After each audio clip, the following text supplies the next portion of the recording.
बता सौम्य कैसे गिरा, कैसे गया वाला क्वेश्चन?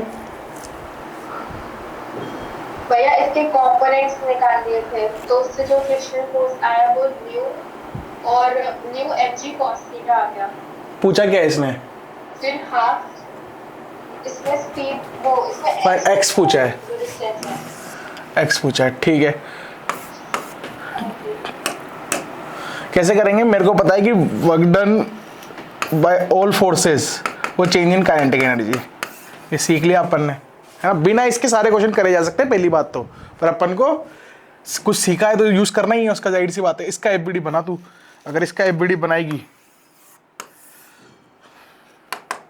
तो इस पे लग रहा होगा इधर mg, तो इस तरफ लगेगा mg साइन थीटा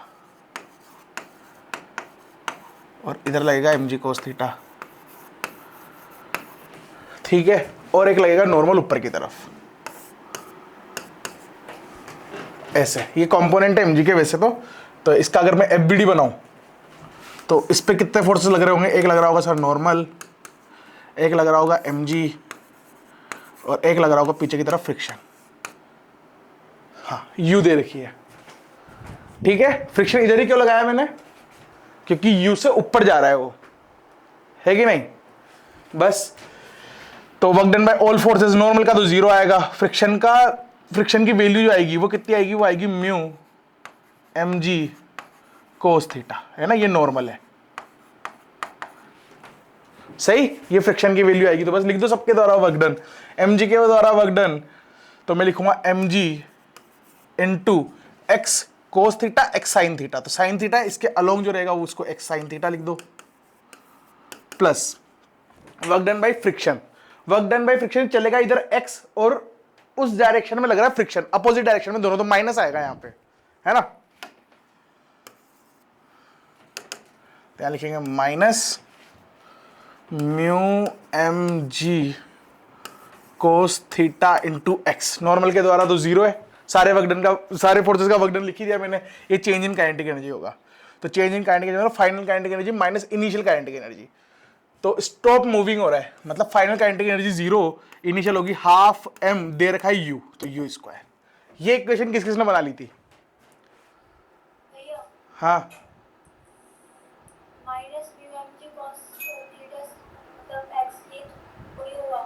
क्या क्या प्लस होंगे? ऊपर जा रहा है, डिब्बा ऊपर जा रहा है, फ्रिक्शन किधर लग रहा है? फ्रिक्शन तो पीछे लगेगा ना। हाँ, तो दोनों के बीच का एंगल कितना है? 180 डिग्री, mg sin थीटा भी पीछे लगेगा। तो नॉर्मल क्या होगा? नॉर्मल निकाल। फ्रिक्शन फोर्स क्या होता है? फ्रिक्शन फोर्स होता है म्यू इंटू नॉर्मल, यहाँ नॉर्मल की वैल्यू क्या होगी? mg cos theta. हाँ, तो अरे इसको u दे रखी तूने वेलोसिटी, ये जाएगा इधर, ट्रेवल इधर करेगा, यहां तक मेरे ख्याल तेरे को क्लियर है। फ्रिक्शन लग रहा है पीछे, फ्रिक्शन और डिस्प्लेसमेंट के बीच का एंगल है 180 डिग्री, 180 डिग्री मतलब माइनस आएगा, कोस 180 डिग्री -1 होता है ना, इसलिए माइनस आया है।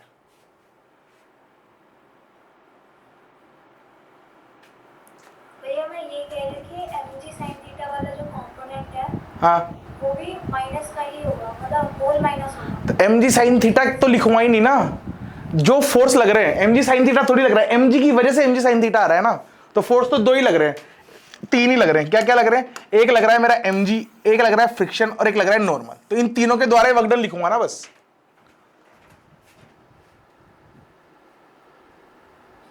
भैया आपने mg sin theta minus mu mg cos theta लगाया ना। ये अरे ये mg का वो, ये ग्रेविटी का वर्क डन है, ये क्या है? Work done by gravity. कैसे लिखा मैंने लिखा भाई mg लग रहा था नीचे, अब मेरे को ये डिस्प्लेसमेंट चाहिए, तो डिस्प्लेसमेंट वर्टिकल निकाल लूंगा, तो x sin थीटा होगा ना, ये वाली हाइट, ये जो दूरी होगी ये x sin थीटा होगी ना, तो mg इंटू क्या डिस्प्लेस्ड हुआ वही तो लिखा है मैंने, तो x sin थीटा लिखा है साथ में। वो लगेगा तो पीछे ही ना।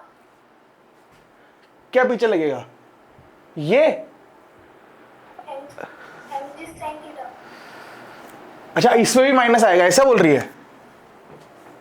हाँ हाँ बिल्कुल, इसमें भी माइनस आएगा, सही बात है। सौम्य तेरा नहीं आया माइनस? क्यों? मैंने नहीं लगा। गलत किया तूने? मैंने पूरी क्वेश्चन पॉजिटिव में लिखी है, जैसे half M U square equals to M ji X sine theta plus mu M G. अच्छा, पूरी प्लस में लिखी है, ठीक है, बढ़िया सारिका, बढ़िया, मैंने मिस कर दिया था, ये माइनस आएगा, बिल्कुल सही है, क्योंकि mg का डायरेक्शन है नीचे की तरफ और ये लग रहा है ऊपर की तरफ, ये जा रहा है ऊपर की तरफ, तो माइनस आएगा यहाँ पे। बढ़िया सारिका, मेरे को लगा तू बेवकूफ जैसे क्वेश्चन पूछ रही है और तू बढ़िया पूछ रही थी। शाबाश, अंडर एस्टिमेट नहीं करना चाहिए कन्याओं को। चलो अब सही है इक्वेशन, देखो पूरी इक्वेशन पॉजिटिव हो जाएगी, बिल्कुल सही है, सब में माइनस माइनस है, तो और मेरे को निकालना है x, तो इसमें से पहले तो x कॉमन ले लो, है ना, तो मैं लिखूंगा x, मैं माइनस सबका गायब कर चुका हूं ना, तो x तो बनेगा यहां पे mg sign theta plus mu mg cos theta, बस ये किसके बराबर है, ये हाफ एम यू स्क्वायर के बराबर। इस पूरी टर्म को नीचे ले जाना तो x की वैल्यू निकल के आ जाएगी, x की वैल्यू निकल के आ जाएगी कितनी, यू स्क्वायर अपॉन 2 और ये पूरा M G sine theta plus mu M G cos theta, ये आंसर है।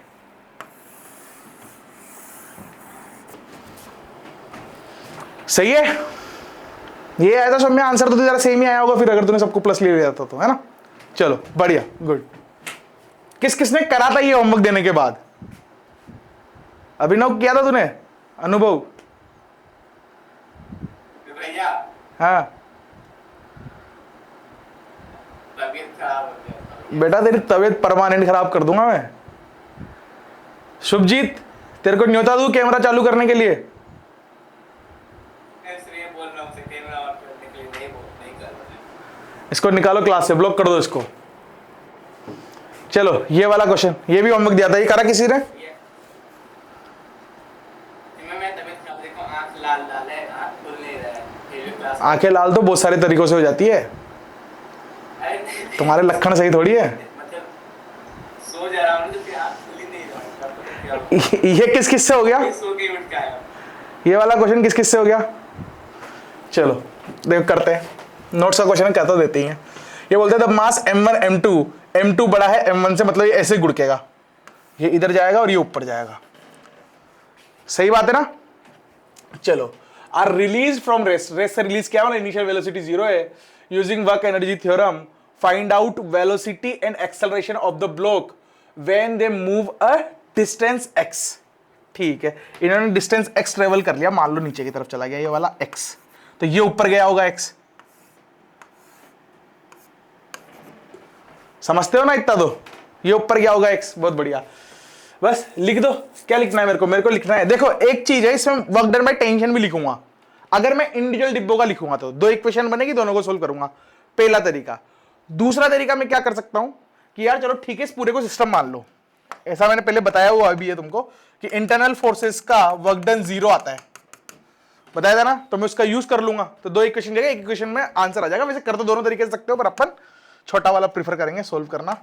तो बस इस सिस्टम के लिखूंगा work done by all which is equal to change in kinetic energy, ठीक है ना। किस किस का वर्क डन लिखूंगा, अब टेंशन का तो 0 हो जाएगा, टेंशन को भूल जाओ, ये इस पे लगेगा m2 इंटू जी और ये चलेगा x, सेम डायरेक्शन में तो प्लस आएगा, सही बात है। उसके बाद उसका वर्क डन लिखो, उसका क्या वर्क डन है, वो चलेगा m1 इंटू जी और ऊपर की तरफ जाएगा तो माइनस आएगा, तो x लिख के यहां माइनस लगा देता हूं मैं, ये लो। इसके अलावा और किसी का वर्क डन लिखूं क्या, कुछ बचा क्या इसके अलावा लिखने के लिए? टेंशन का 0 आएगा इस तरीके, क्योंकि सिस्टम मान लिया पूरे का, is equals to change in kinetic energy. Final kinetic energy क्या होगी, मान लो वेलोसिटी v है, और क्या दोनों की वेलोसिटी सेम रहेगी? हाँ, स्ट्रिंग कंस्ट्रेंट दोनों की सेम रहेगी, ठीक है। तो मैं फाइनल वेलोसिटी लिखूंगा हाफ m लिखूं m1 plus m2 into V square, जो फाइनल वेलोसिटी मान रहा हूं मैं, तो वी स्क्वायर। ये इसको कोई बच्चा सोच सकता है कि उसने ऐसे लिखा हो, half m1 into V final का square plus half m2 V final का स्क्वायर, दोनों सेम ही चीजें देख लो, है ना, दोनों सेम ही चीजें, मैंने डायरेक्ट लिख दिया वो वाली स्टेप, बाकी लिखने तो ये चाहिए थी कायदे से, ठीक। Final minus initial kinetic energy क्या होगी, 0, क्योंकि रेस्ट से छोड़े गए तो दोनों की 0 होगी, तो -0। ये इक्वेशन बनी है, ये किस किसने बना ली थी, अगर सोल्व कर ही लिया तो अरे तेरी तो ये इक्वेशन किस किसने बना ली थी?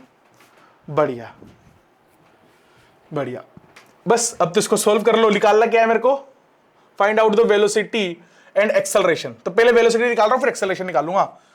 तो वेलोसिटी निकालनी, तो ये वेलोसिटी ये निकालनी है, तो इसको बस इधर ले जाओ। तो ये बनेगा m2 माइनस m1 इंटू जी एक्स, है ना? ये मैंने जी एक्स कॉमन ले लिया, अपॉन ये वाली चीज, ऊपर 2 आ जाएगा और नीचे आ जाएगा m1 प्लस m2। सही है? और इस पूरे का रूट, ये मेरी निकल के आएगी वेलोसिटी फाइनल। यही मेरे से क्वेश्चन में पूछा है उसने। अरे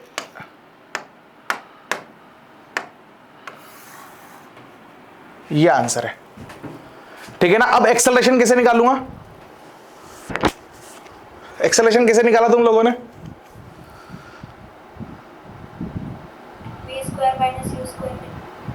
v² - u² 2as, दोनों ने ऐसे किया।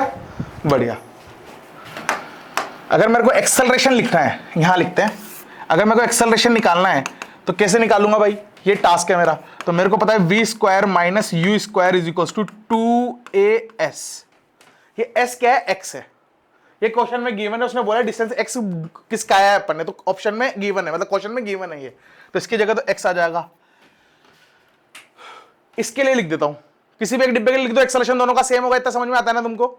दोनों का एक्सेलरेशन सेम होगा स्ट्रिंग कांस्टेंट की वजह से, तो इसके लिए लिख देता हूं। तो इसकी फाइनल वेलोसिटी तो v फाइनल होगी थी, तो v फाइनल का स्क्वायर माइनस इनिशियल वेलोसिटी कितनी थी? 0 इज इक्वल टू 2। एक्सेलरेशन किधर होगा? नीचे की तरफ, और डिस्प्लेसमेंट भी किधर होगा? नीचे की तरफ, तो प्लस आ जाएंगे दोनों माइनस माइनस बन के। तो बहुत गंदा सा हो गया, यहाँ पे जगह नहीं है। 2 एक्सेलरेशन होगा g और डिस्प्लेसमेंट होगा x। यहां से एक्सेलरेशन की वैल्यू, सॉरी g नहीं होगा, एक्सेलरेशन कितना होगा? ये नीचे जा रहा है, तो मान लिया a एक्सेलरेशन से नीचे जा रहा था, है ना? और एक ग्रेविटेशन एक्सेलरेशन भी है, तो मैं तो a मान रहा हूं सीधा, क्योंकि टोटल एक्सेलरेशन ही तो पूछा उसने, एक्सेलरेशन बता दो, तो मैं बोलूंगा a इंटू एक्स। ये a की वैल्यू निकालनी है। सही है ना? चमका सबको? बढ़िया। इसको सिंप्लीफाई कर लेना, तो ये बन जाएगा v फाइनल का square upon 2x is my a। ये आंसर है, ठीक है? समझे सब? किसी को कोई दिक्कत इसमें? चलो, ये वही क्वेश्चन है, इसको पीस मारो, इसकी ये वाला करो। ये करा के किसी ने? हो गया? हो गया? सारी का 1.5 से हो गया क्वेश्चन? नहीं हुआ? चल तू क्वेश्चन करके आइए, तो तेरे को बताना बनता है। देख, a stone is projected with an initial velocity u from a building of a height h. After some time the stone falls on ground. ठीक है? Find out speed with it strike the ground. ठीक है? मेरे को पहली बात तो ये पता नहीं कि किस एंगल पे फेंका है। ये चीज समझ में आई क्या तुमको? उस पत्थर को किस एंगल पे फेंका है क्वेश्चन में कहीं गिवन नहीं है। नहीं है ना? Stone is projected with initial velocity, पर इनिशियल वेलोसिटी दे रखी है और h हाइट से फेंका है, ये बोला है उसने, और कुछ नहीं बोला। ठीक है, तो मैं मान लेता हूं जनरल केस की किसी थीटा पे फेंक दिया होगा भैया ये लो, और u से फेंका है। सही है? सही है यहां तक? बढ़िया। और ये कुछ टाइम के बाद stone falls on a ground, ground पे जाएगा। Find speed with it it strike. तो ये ऐसे आया और यहां आके ठप्पा खाएगा। तो यहां पे जब ये ठप्पा खाएगा तब इसके बाद कुछ वेलोसिटी होगी v मान लो, जस्ट टकराने के पहले। टकराते तो फिर मोमेंटम चेंज होगा, फलाना डिगर, दूसरी कहानी आ जाएगी, वो मोमेंटम पढ़ेंगे। पर जैसे ठप्पा खाएगा जस्ट टकराने के पहले, उसके बाद कुछ वेलोसिटी तो होगी, है ना? बहुत बढ़िया। ये निकालनी है मेरे को। तो अब देखो, एक्चुअल में इसको ऐसे फेंके, वो ऐसे फेंके या ऐसे फेंके, फर्क नहीं पड़ेगा मेरे को। क्यों नहीं पड़ेगा? क्योंकि मेरे को तो ये लिखना है ना, work done by all forces which is equal to change in kinetic energy. ये लिखना है मेरे को। तो इसमें सिर्फ एक ही फोर्स वर्क डन करेगा, वो है mg। मानते हो ना ये बात? सिर्फ mg करेगा, और कितना चलेगा? वो h हाइट चलेगा। तो मैं बोलूंगा सर mgh, इतना वर्क डन इस पे होने वाला है। mg फोर्स और हाइट दोनों सेम डायरेक्शन में, प्लस लिख दिया, ठीक? Is equal to change in kinetic energy. Final kinetic energy half m, ये वाला v, इसका स्क्वायर, minus initial kinetic energy half m u, question में गिवन है ये रहा, तो u का स्क्वायर। बस v निकालनी तो इसको लिख दो m, सब में m तो कट ही जाएगा, तो इसको लिख दो gh plus half u square which is equal to half mv square, sorry half v square, m तो काट दिया ना, v स्क्वायर की वैल्यू चाहिए तो इसको लिख दो 2gh प्लस u स्क्वायर का रूट इज माई v। ये आ गया, ये निकाल लिया था, है ना। तेरे को सारी का क्या दिक्कत आई इसको निकालने में, किसी चीज को? तो ऐसे बोले ना, ट्राई नहीं किया था, झूठ ली। चलो नेक्स्ट टॉपिक, बढ़िया टॉपिक, जबरदस्त टॉपिक, अच्छा टॉपिक। हेडिंग डालो, conservative and non conservative forces. ये क्यों पढ़ रहे हैं? क्योंकि इसका रिश्ता कहीं ना कहीं पोटेंशियल एनर्जी से है ना, तो ये अपन को आगे जाके कहीं ना कहीं पोटेंशियल एनर्जी में हेल्प करने वाला है।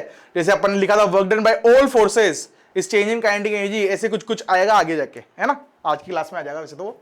देखो कंजर्वेटिव फोर्सेस कौन से होते हैं? जो पाथ पे डिपेंड करते हैं, पाथ पे डिपेंड करते हैं। और नॉन कंजर्वेटिव फोर्स कौन से होते हैं? जो पाथ पे डिपेंड नहीं करते। ये डेफिनेशन समझ में आई क्या? मतलब मैं क्या बोल रहा हूं, जैसे मैं हाइट पे लेके जा रहा था, ये h था, यहां पे लग रहा है इस पार्टिकल को मैं 3 तरीकों से लेके आता हूं। मान लो इसको पहले ऐसे लाया, ऐसे लाया, ऐसे लाया, ऐसे लाया, ऐसे लाया, फिर यहां नीचे लेके आ गया, है ना, तरीका नंबर 1। एक में मान लो कि ऐसे लेके आया सीधा एकदम स्ट्रेट, और एक और तरीका कि और कोई सा भी तरीका मैं ऐसे लहराते हुए लाया इसको और यहां लाके रख दिया। ये 3 तरीके हैं। इन तीनों में अगर मैं वर्क डन लिखूंगा तो मेरे को वर्क डन से फर्क पड़ेगा ही नहीं, मेरे को सिर्फ h चाहिए, है कि नहीं है? मतलब मेरे को इनडायरेक्टली क्या चाहिए? स्टार्टिंग पॉइंट और फाइनल पॉइंट, मतलब डिस्प्लेसमेंट चाहिए। स्टार्टिंग पॉइंट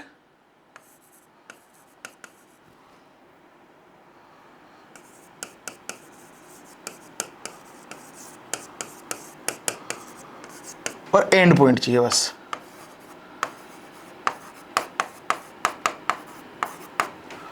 अगर मेरे को इसके कोऑर्डिनेट मिल जाए तो अपन क्या डिस्प्लेसमेंट वेक्टर लिख सकते हैं? बस ऐसे जनरल क्वेश्चन लिख सकते हैं ना।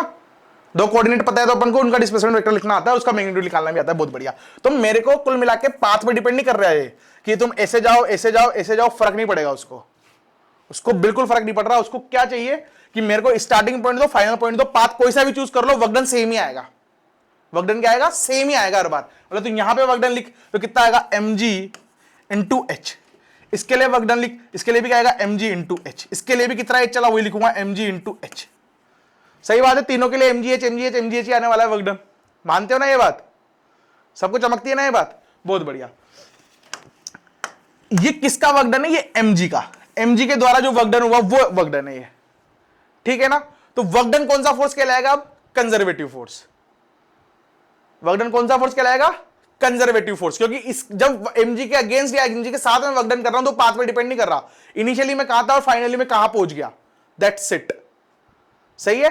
अब मैं डिस्प्लेसमेंट बोल रहा था, तो डिस्प्लेसमेंट वेक्टर एक्चुअल में वो लाइन थोड़ी सी गलत है। अगर मान लो कि पार्टिकल पहले यहां पे था P पॉइंट पे, फिर P पे चला गया और वर्कडन बाय ग्रेविटी लिख रहा हूं, तो इसका वर्कडन भी क्या आएगा? h ही आएगा। तो गया वो यहां से ऐसे है, भले डिस्प्लेसमेंट क्या कहलाएगा? ये वाला पॉइंट, यहां से यहां तक क्या डिस्प्लेसमेंट ये कहलाएगा, हाँ कि ना। पर मेरे को चाहिए कौन सा डिस्प्लेसमेंट? ये वाला h।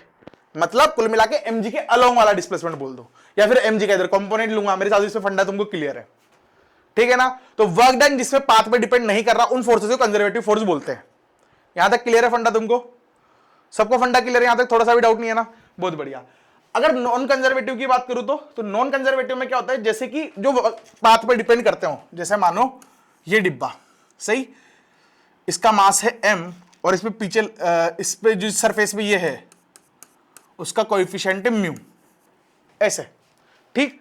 अब मैं इसको लेके आया, पहले मैं सीधा लेके आया इसको यहां पे, फिर यहां लेके आया, ठीक, और फिर यहां लेके आ गया। यह है रास्ता नंबर 1।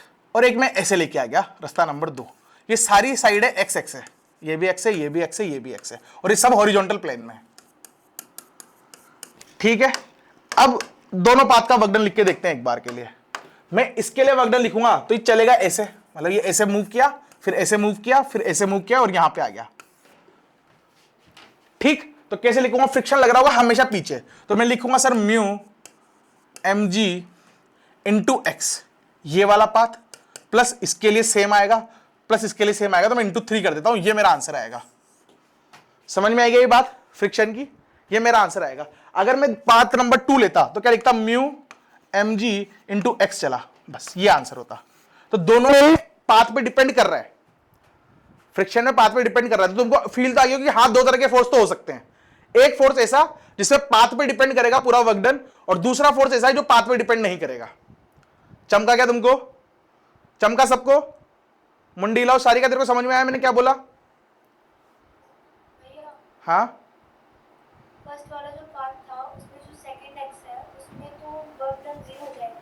क्यों हो जाएगा? जब तू इस डिब्बे को हॉरिजॉन्टल प्लेन में, इस डिब्बे को जब तू ऐसे खिसकाना शुरू करेगी तो फ्रिक्शन तो वापस पीछे लगेगा, ऐसे फ्रिक्शन तो डायरेक्शन बदलता है ना जिस तरह तुम मूव करोगे, है कि नहीं है? बढ़िया। तो दो तरह के फोर्स हो सकते हैं, कौन कौन से होंगे उनके एग्जांपल देखेंगे, पर अभी तुमको समझ में आना चाहिए कि दो तरह के फोर्स होते हैं, एक जो पाथ पे डिपेंड करता है वो, और दूसरा जो पाथ पे डिपेंड नहीं करता वो। जो पाथ पे डिपेंड करता है उसको बोलते हैं कंजर्वेटिव फोर्स, और जो पाथ पे डिपेंड नहीं करता उसको बोलते हैं सॉरी, जो पाथ पे डिपेंड नहीं करता उसको बोलते हैं कंजर्वेटिव फोर्स, और जो पाथ पे डिपेंड करता है उसको बोलेंगे नॉन कंजर्वेटिव फोर्स। क्लियर यहां तक? फोर्स को पहचानना भी सीखना पड़ेगा अपन को, है ना, तो ऐसे सीखेंगे। अब देखो, अब छोटी छोटी प्रॉपर्टीज बनाई जा सकती है कि अगर मैं कंजर्वेटिव फोर्स की बात करूं तो मैं इसको नीचे लेके गया यहां पर और फिर वापस ऊपर लेके गया, कैसे भी लेके जाऊं, भले मैं लाया था इस वाले पाथ से 1 वाले से और 2 को वापस ऐसे लेके चला गया, तो वर्क डन टोटल करोगे तो 0 आएगा हमेशा। कैसे? जब मैं ऐसे लेके गया, जब मैं ऐसे लेके गया, ये वाला, ये 2 है, ये 1 है, जब मैं 1 वाले पाथ से गया तो वर्क डन क्या लिखूंगा, mg इंटू एच, ये हाइट h है, mgh लिखूंगा। अब मैं यहां से वापस लिखूंगा तो mg तो नीचे लग रहा होगा और ये ऊपर जा रहा है, ये वर्टिकल प्लेन की कहानी चल रही है ना। अब मैं इसको वापस ऊपर लेके गया तो mg नीचे लग रहा होगा, डिस्प्लेसमेंट ऊपर हुआ तो माइनस mgh होगा। तो मैं जब भी टोटल करूंगा इसका तो 0 आएगा, मतलब जहां से मैं चालू हुआ था वहीं घूम फिर के वापस चला गया मैं, तो कंजर्वेटिव फोर्स अगर लग रहा है वहां पे तो वर्क डन 0 आएगा। मानते हो ना ये बात? मानते हो ना सब? है ना, अभी मैंने प्रूफ भी किया यहां पे ऐसे। इसमें ये कहानी नहीं है, नॉन कंजर्वेटिव में ऐसी कहानी नहीं है। हाँ,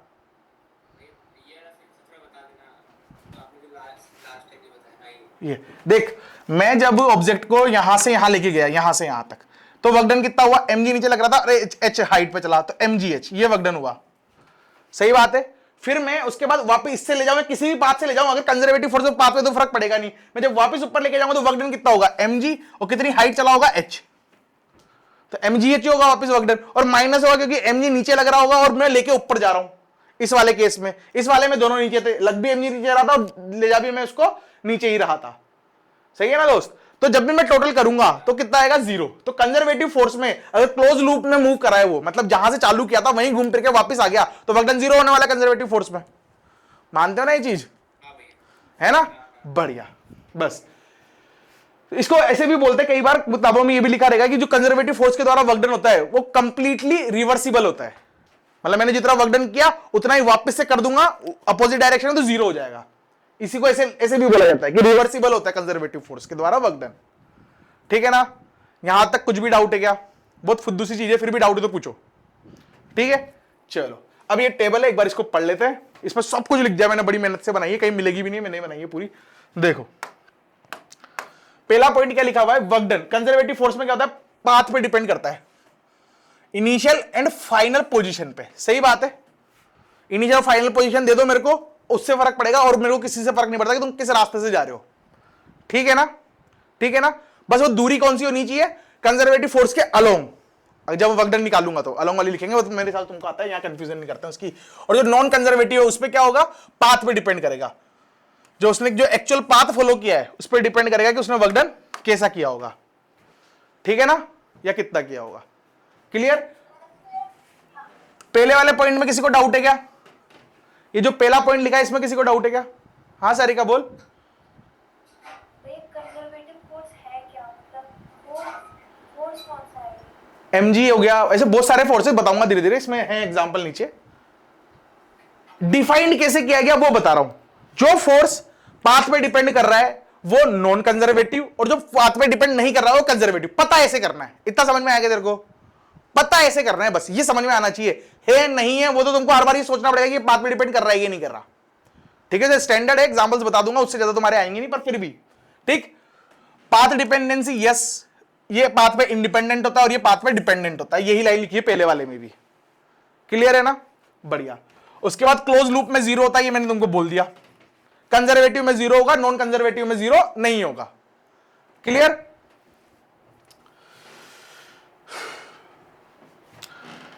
mechanical energy, kinetic energy plus potential energy remains conserved, ये वाला टॉपिक थोड़ा देर बाद बताऊंगा, पर ये रखा होना चाहिए रजिस्टर में, इंपॉर्टेंट है, पर थोड़ी देर बाद बताऊंगा, इसको प्रूफ करूंगा जब पोटेंशियल एनर्जी पढ़ाऊंगा तब।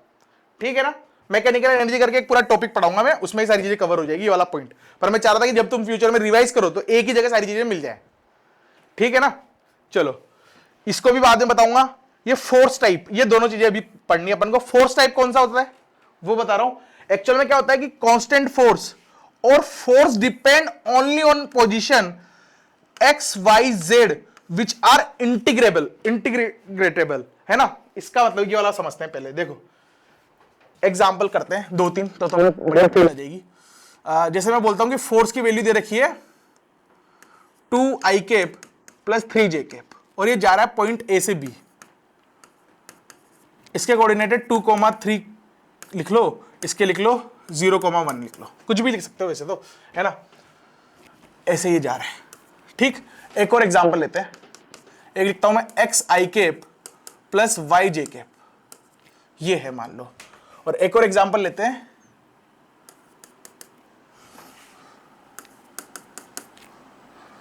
Force is equals to xy i cap, ऐसे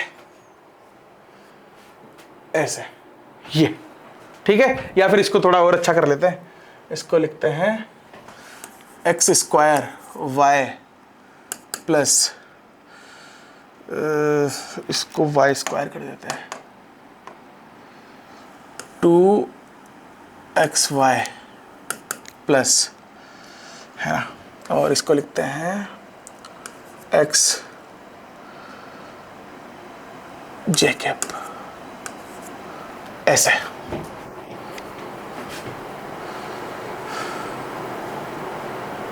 उल्टा पुल्टा कर देते ना, सबसे बढ़िया। एक्स या वाई आई कैप प्लस एक्स जे कैप, ऐसा। ठीक है, और एक दो एग्जांपल लिखते हैं साथ में। ये सबका पाथ सेम ही रहेगा, पाथ मतलब सबके लिए ये पॉइंट सेम है।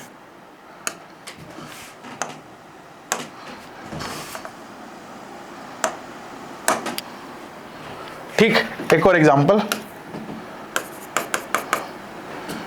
फोर्स की वैल्यू दे दी वाई आई कैप, और एक और एग्जांपल, बस काफी है, ये करना है। कर सकते हो क्या? वर्कडन निकाल सकते हो क्या? निकालो। चलो, इन सब का वर्कडन निकालो, फिर वो पॉइंट क्लियर होगा जब तुम ये क्वेश्चन करोगे। इसको सॉल्व करता हूं। अगर मेरे को इसका वर्कडन लिखना है तो कैसे लिखूंगा? कैसे लिखूंगा बताओ? अरे ऐसे लिखते हैं ना, इसको लिखेंगे 2dx प्लस 3dy, इन सबको इंटीग्रेट करूंगा तो मेरा वर्कडन आ जाएगा। लिमिट कहां से कहां तक जाएगी? x की जाएगी 2 से 0 और y की जाएगी 3 से 1। ऐसे करते हैं ना, ये तो आता है ना, ये अपन ने स्टार्टिंग क्वेश्चंस करे हैं इसे यार। तो ये कितना बन जाएगा? x 0 माइनस 2 तो माइनस का 4 प्लस ये बन जाएगा 3y, y की वैल्यू अपर लिमिट मतलब 3 माइनस लोअर लिमिट मतलब 9, ऐसा कुछ कुछ आ रहा होगा। ये बन जाएगा 6 प्लस माइनस का 4 तो माइनस का 10 जूल। ये आ रहा है ना? बढ़िया। इसके लिए बताओ। ये वैसे भी आ जाता है, बिना इंटीग्रेट किए भी आ जाता है। हाँ, वो बस मैं स्टैंडर्ड तरीके से बताना चाह रहा था इसलिए। हाँ, इसके लिए देखो, इसके लिए बनेगा X square by 2 plus Y square by 2, मैंने डायरेक्ट इंटीग्रेट कर दिया है ना। एक्स डी एक्स लिखता है इसलिए लिमिट डालूंगा, एक्स की वैल्यू 2 से 0, वाई की वैल्यू डालूंगा 3 से 1, ऐसे करूंगा, कुछ आंसर आ जाएगा। कितना आ जाएगा? ये बन जाएगा सर 4/2 2 प्लस, सॉरी -2 -2 प्लस इसका क्या बनेगा, ये बनेगा 3 का अपर लिमिट 1, तो 1/2 माइनस 3 3 जा 9/2, ऐसा कुछ कुछ। सही है ना? इसके लिए सोल्व करूंगा तो इसके लिए सोल्व कैसे करोगे, इसको कैसे सोल्व करोगे ये बताओ। बोलो बोलो बोलो बोलो बोलो बोलो बोलो। बिना बिना इंटीग्रेट किए हो सकता है। कैसे भी करके बता। ये है ना डेफिनेट इंटीग्रेशन बोलते हैं इसको, मतलब डेफिनेट है ये, मतलब कुछ तो नाम होता है इसका, डेफिनेट इंटीग्रेशन नहीं बोलते, डेफिनेट इंटीग्रेशन लिमिट वाले को बोलते हैं, कुछ और नाम होता है इसको। करते कैसे वो मेरे को आता है। देखो ऐसे क्वेश्चन करने के लिए पहले चेक करना पड़ता है कि इंटीग्रेट हो पाएगा कि नहीं हो पाएगा। कैसे चेक करते हैं हो पाएगा कि नहीं हो पाएगा, इसको ये आई के पे तो इसको ऐसे लिखने वाला हूं। पहली बात तो ऐसे लिखने वाला हूं ना, इसको एक बार पार्शियल इंटीग्रेट करके देखो, मतलब y और x के रेस्पेक्ट में इंटीग्रेट करता तो x आता, इसके लिए x एज इट इज, और y के लिए इंटीग्रेट करता तो y आता।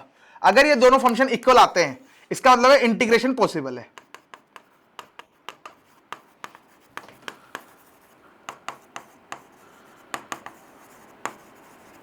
ये तरीका आता था क्या तुमको पहले पता करने का कि इंटीग्रेशन पॉसिबल है कि नहीं है?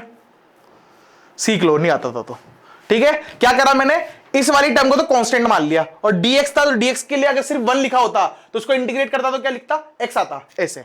तो इसको कांस्टेंट मान लो x को, और y के लिए इंटीग्रेट कर दो, इसको पार्शियल इंटीग्रेशन भी बोलते हैं। ठीक है, अगर ये इक्वल आ गया मतलब ये इंटीग्रेट हो सकता है। और एक्चुअल में तुम देखो ये जो yx आया है, तो मैं अगर इसको डिफरेंशिएट करूं सिर्फ yx को, तो कैसे करूंगा, पहले y को करो तो y को करूंगा तो 1 और x का बन जाएगा dx, x into D X, sorry y as it is, x के लिए कर रहा हूं तो x का 1 बन जाएगा और dx आ जाएगा इंटू। सही है? अरे इसको डिफरेंशिएट करूंगा तो पहले इसको कांस्टेंट मान के इसको डिफरेंशिएट करूंगा, फिर इसको कांस्टेंट मान के इसको डिफरेंशिएट करूंगा। पढ़ा होगा ना तो प्रोडक्ट रूल डिफरेंशिएशन में, वही कर रहा हूं। प्लस x को कांस्टेंट मानूंगा, y के लिए करूंगा तो y तो 1 हो जाएगा और इंटू dy आ जाएगा। हाँ कि ना? तो ये फंक्शन सेम ही तो है। तो अगर इसका डिफरेंशिएशन ये है तो इसका इंटीग्रेशन ये होगा। समझते हो ना? उसका डिफरेंशिएशन वो है तो उसका इंटीग्रेशन ये होने वाला है। मतलब इसको इंटीग्रेट करूंगा तो आंसर आएगा मेरा क्या, y इंटू एक्स। समझे क्या? y into x. लिमिट कहां से कहां तक लगेगी, लिमिट लगेगी 2,3 से लेकर 0,1। तो पहले इन अपर लिमिट मतलब y को 0 डाल दो तो 0 बन जाएगा, माइनस लोअर लिमिट y की वैल्यू 2 है, x की वैल्यू 3 है, 3 एकम 3 नीचे, तो -6 जूल इसका आंसर आएगा। ये समझा गया तुमको? ये समझा गया मैंने कैसे किया है ना? मीटिंग एंड होने में कितना टाइम बाकी है? 6 मिनट। बढ़िया, बहुत टाइम है। ये समझ में आ गया ये वाला क्वेश्चन की दोबारा करूं? दोबारा बोलोगे तो दोबारा कर दूंगा। सबको समझ गया? अभिनव समझा? बढ़िया। चलो इसके लिए करो, इसको इंटीग्रेट करो। इसका इंटीग्रेशन पॉसिबल नहीं है, इसका इंटीग्रेशन नॉट पॉसिबल। क्यों? क्योंकि इसको लिखूंगा कैसे मैं, y इंटू डी एक्स, और इसको इंटीग्रेट कर ही नहीं सकता क्योंकि मेरे को कब इसको कब इंटीग्रेट कर पाता, जब मेरे को y as a function of x given हो। y in terms of x given होगा तभी तो मैं सोल्व कर पाऊंगा इसको। मतलब अगर मेरे को y की वैल्यू ऐसे दे रखी थी, y की वैल्यू इज 3x, तो मैं सोल्व कर लेता इसको, पर मेरे को दे ही नहीं रखी तो मैं सोल्व नहीं कर सकता इस इंटीग्रेशन को। ठीक है? इन सब में देखो जो पहले वाला एग्जांपल था, ये वाला और ये वाला, इन तीनों में मेरे को इनिशियल पॉइंट और फाइनल पॉइंट की आवश्यकता थी, बस इनिशियल पॉइंट और फाइनल पॉइंट की आवश्यकता थी, इसके अलावा वो किसी की जरूरत नहीं पड़ी। तो ये सारे फोर्स कौन से होंगे, कंजर्वेटिव। ये ऊपर तीनों फोर्स लिखे हैं, ये तीनों कंजर्वेटिव है। ये तीनों फोर्स कौन से कंजर्वेटिव है, और इन तीनों को क्या मैं इंटीग्रेट कर पा रहा था? हाँ, इसको भी कर लिया मैंने इंटीग्रेट, इसको भी कर लिया, इसको भी इंटीग्रेट कर लिया। तो ऐसे फोर्स जिनको मैं इंटीग्रेट कर सकता हूं, या ऐसे फोर्स जो एक्स और वाई की टर्म्स में है और उनको इंटीग्रेट भी किया जा सकता है, जैसे ये एक्स और वाई में था, बिल्कुल ये कांस्टेंट फोर्स है। तो कांस्टेंट फोर्स भी कौन से होते हैं, कंजर्वेटिव होते हैं। ठीक है, ये कांस्टेंट फोर्स, बहुत बढ़िया। ये वाला वेरिएबल फोर्स है एक्स वाई में, पर ये इंटीग्रेबल है, इंटीग्रेट करा जा सकता है इसको। सिमिलरली ये वाई एक्स में है पर इंटीग्रेट किया जा सकता है। ये वाला जो बसड़ू है ये इंटीग्रेट नहीं हो सकता, तो ये ऊपर के जो तीन है ये तीनों कंजर्वेटिव फोर्स हैं और नीचे का जो है ये नॉन कंजर्वेटिव फोर्स है। क्यों? क्योंकि मेरे को y और x में रिलेशन देना पड़ेगा, मतलब मैं पाथ दे रहा हूं पूरा। ये y इज इक्वल्स टू कोई भी इक्वेशन होती तो कर्व देता है ना, पूरा एक कर्व बनता है। y is equals to X square plus B X parabola बनता है। y is equals to M X plus C X straight line बनती है, तो पाथ बनता है ना। तो ये इनडायरेक्टली मेरे को क्या दिया? पाथ। अगर मेरे को पाथ देगा तो मैं ये क्वेश्चन सोल्व कर सकता हूं, अगर पाथ नहीं दिया पूरा तो मैं सोल्व नहीं कर सकता। मतलब ये वाला फोर्स पाथ पे डिपेंडेंट है कि नहीं है? आगे जाके पोटेंशियल एनर्जी में एक और तरीके से इस चीज को प्रूव करूंगा, पर मेरे साथ ये सफिशिएंट है, नहीं भी करूं तो वहां पे यहां पे समझ में आना चाहिए। मैथमेटिकली कैसे पता करूंगा कि भैया अगर इंटीग्रेट कर सकता हूं तो कंजर्वेटिव, अगर नहीं कर पाया तो नॉन कंजर्वेटिव। अगर ये फंक्शन ऑफ टी होता तो फिर ये कंजर्वेटिव नहीं होता। क्यों? क्योंकि कंजर्वेटिव होने के लिए एक्स वाई में होना तो चाहिए, वो तो टी है कुछ और ही है। मैंने क्वेश्चन करे f इक्वल टू 10t दे के एक क्वेश्चन करवाया मैंने, उसको सोल्व कर सकता हूं, उसमें पाथ चाहिए। मानते हो क्या? बढ़िया, ऐसे क्वेश्चन अभी आएंगे वापस से और, पर अभी मेरे साथ तुमको इतना हाँ मतलब कंजर्वेटिव फोर्स में वो जो आएगा, मतलब जब भी t के फंक्शन में आएगा तो मतलब वहां पे वर्क डन 0 होगा। नहीं, वर्क डन 0 क्यों होगा? वर्क डन 0 क्यों होगा? एक कैसी बात पूछ ली? वर्क डन 0 की तो बात ही नहीं चल रही। कंजर्वेटिव फोर्स में पूरा जिस पॉइंट से चला था उसी पे घूम के वापस आ गया तो 0 होता है। तो अलग केस है, अलग ही कहानी है पूरी, उसको यहां क्यों घुसड़ रहे हो?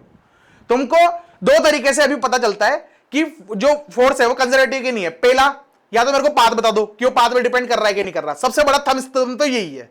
अगर उसको मैथमेटिकली यूज करूं मैं इस निंजा टेक्निक को, तो ये चीजें निकल के आती है कि अगर फोर्स एक्स वाई की टर्म्स में दे रखा है, कांस्टेंट फोर्स है तो कंजर्वेटिव लफड़ाई खत्म।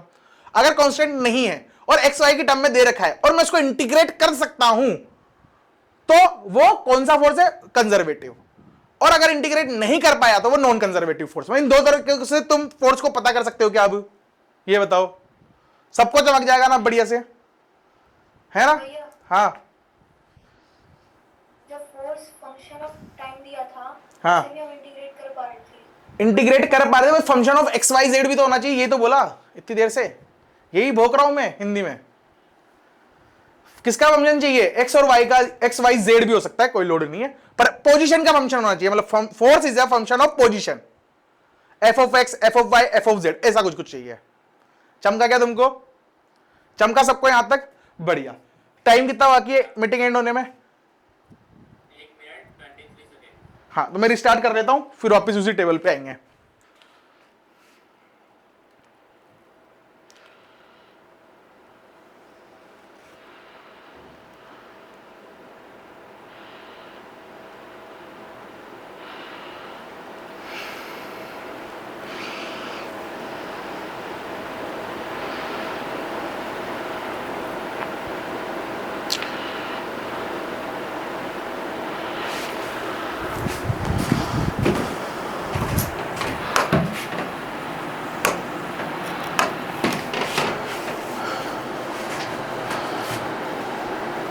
सारिका कैमरा चालू कर।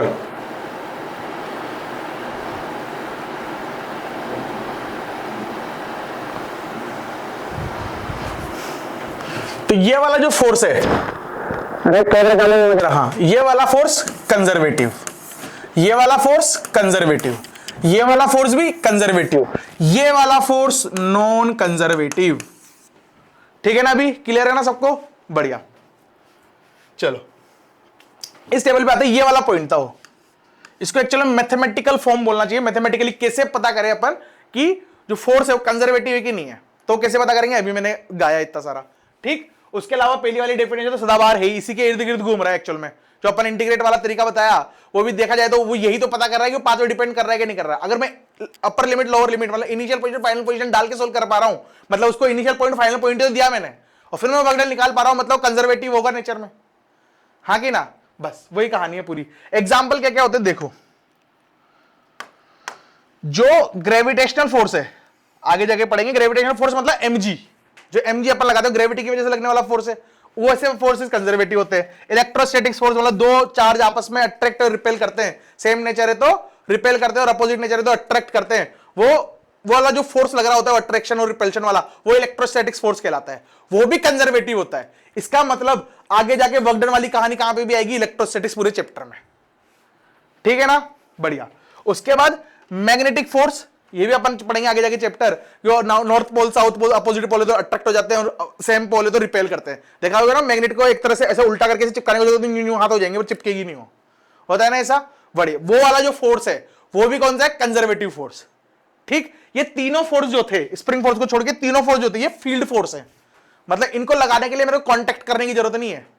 मतलब मैं धक्का मारूं किसी को तो ही फोर्स लगे, इसकी गारंटी नहीं है, दूर से भी लग जाता है। जैसे मैंने ये पेन यहां रखा है, एमजी तो लगी रहना है इस पे अभी भी, ऐसे थोड़ी धरती माता हाथ निकाल के पड़े खींच के ले जा रही है, ये नन्ना नहीं चला, ऐसे थोड़ी है कि नहीं है। बहुत बढ़िया। स्प्रिंग फोर्स भी क्या है, कंजर्वेटिव है, याद रखना। ये भी क्या है, कंजर्वेटिव है। स्प्रिंग फोर्स भी कंजर्वेटिव है। तुमको सिर्फ ये पता है ना तो तुम्हारे पूरे जेई की प्रिपरेशन में कहीं दुख नहीं आएगा। तुमको पता होना चाहिए कि इधर जो क्वेश्चन में जो फोर्स लिखे हैं सारे के सारे कंजर्वेटिव इन नेचर है। ये सारे फोर्स कौन से कंजर्वेटिव है, बस। क्लियर। नॉन कंजर्वेटिव फोर्स, ये बहुत जरूरी, इसलिए तुमको फ्रिक्शन ही याद रखना है वैसे तो, पर चाहो तो सब भी याद रख लेना। फ्रिक्शन और टेंशन, ये दोनों कौन से फोर्स है, फ्रिक्शन और टेंशन दोनों कौन से फोर्स है, नॉन कंजर्वेटिव है ना, नॉन कंजर्वेटिव। बहुत बढ़िया। एयर रेजिस्टेंस, वो ड्रैग लगता है ना, ड्रैग, जैसे ऐसे कागज गिरा रहा हूं तो कागज एकदम सेट लगे से नीचे नहीं जाता, कभी कभी तो हवा से उड़ने भी लग जाता है, तो हवा एक तरह से धक्का मार रही है, तो हवा जो धक्का मार रही है उस वाले फोर्स को कौन से बोलते हैं अपन, एयर रेजिस्टेंस, ड्रैग फोर्स भी बोलते हैं उसको। क्लियर। वो वाले फोर्स, विस्कस फोर्स मतलब पानी, जैसे पानी पे पानी ऑयल सब पे रिपटने की रफ्तार अलग अलग हो सकती है ना, हो सकता है ऑयल पे बहुत जल्दी से रिपट के गिर जाओ तुम स्लिप होके, ऐसे सिमिलरली अगर पानी है तो उसमें धीरे गिरो, उसकी जगह कोई और गाढ़ा लिक्विड है तो हो सकता है तुम गिरो ही नहीं, दलदल जैसा होता है वैसा कुछ कुछ हो तो गिरो ही नहीं, तो उनके ऊपर भी एक तरह का फोर्स लग रहा होता है फ्रिक्शन जैसा, उसको कौन सा फोर्स बोलते हैं, विस्कस फोर्स। ठीक है, ये दोनों फोर्स भी आगे जाके आएंगे तो सही विस्कस फोर्स वगैरह पढ़ेंगे, पर ये दोनों भी क्या है, नॉन कंजर्वेटिव, और ये दोनों जो फ्रिक्शन और ये टेंशन फोर्स है ये भी क्या है, नॉन कंजर्वेटिव। बस ये एग्जांपल से याद रखोगे तुम्हारा काम हो जाएगा पूरे जेईई के सिलेबस में। ठीक है, ये पता होना चाहिए तुमको। भैया हाँ जी। स्प्रिंग फोर्स तो -kx होता है, हाँ, उसमें तो x आ रहा है। फोर्स क्या होता है, स्प्रिंग फोर्स, फोर्स बता, k इंटू एक्स होता है ना, -k इंटू एक्स। मैंने से बोला नहीं, माइनस आने से फर्क नहीं पड़ता मेरे को, force is a function of x. हाँ है, k x को क्या तू dx करके इंटीग्रेट कर सकती है, हाँ कर सकती है, तो कंजर्वेटिव निकला कि नहीं निकला, है ना। मैथमेटिकल फॉर्म भी तो सिखाई है अपन को, चमका सबको, बढ़िया, क्लासिक। ये टेबल बहुत पावरफुल है भाई, पावरफुल तो क्या है, मतलब लल्लू सी चीज है, पर मेरे को जो 1.5-2 पेज में लिखा हुआ था मैंने उसको टेबल में बना दिया ताकि तुम लोगों के लिए भी आसानी रहे। ठीक है ना। चलो अब क्वेश्चन फोड़ना शुरू करेंगे। पहले थोड़े थोड़े से तुम्हारी बुद्धि पे जोर देने वाले क्वेश्चन, ये वाला बताओ, ट्रू फॉल्स में आंसर है इसका, ट्रू फॉल्स में आंसर है, बताओ हाँ भैया, ट्रू ट्रू। किस किस का ट्रू है, सारिका रानी, सौम्या रानी बताओ। इशारे नहीं समझ पाता मैं, साइन लैंग्वेज नहीं आती मेरे को।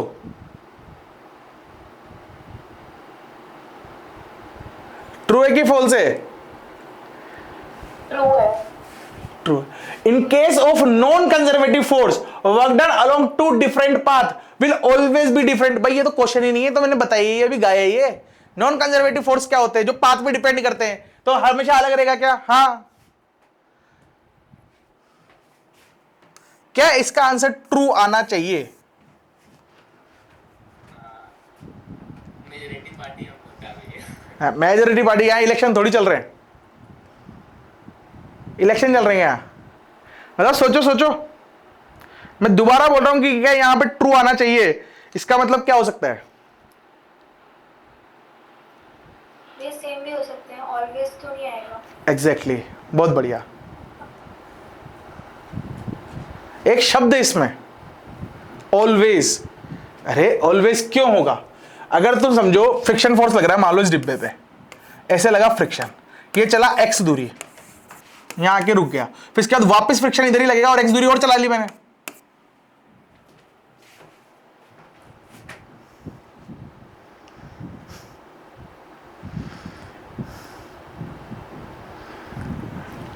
सोचो।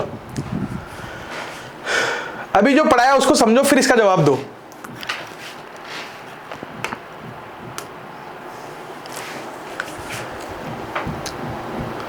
ये 3 क्वेश्चन है ऐसे, तीनों क्वेश्चन का सही एकदम फील के साथ जवाब आना चाहिए, तो ही तुम इसमें गलतियां नहीं करोगे, अदरवाइज तुम इसमें गलतियां करोगे।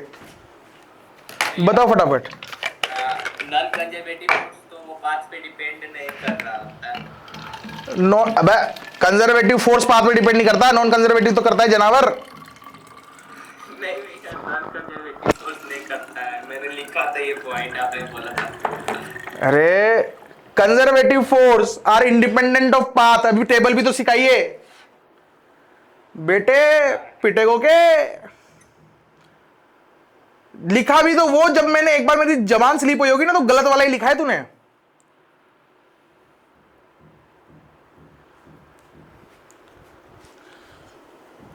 भैया ट्रू ही होगा। सोचो, मेरा पेन कहां गया?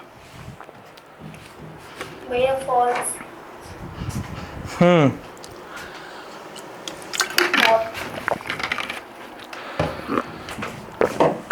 सुजीत बोलो। ये आंसर है इसका।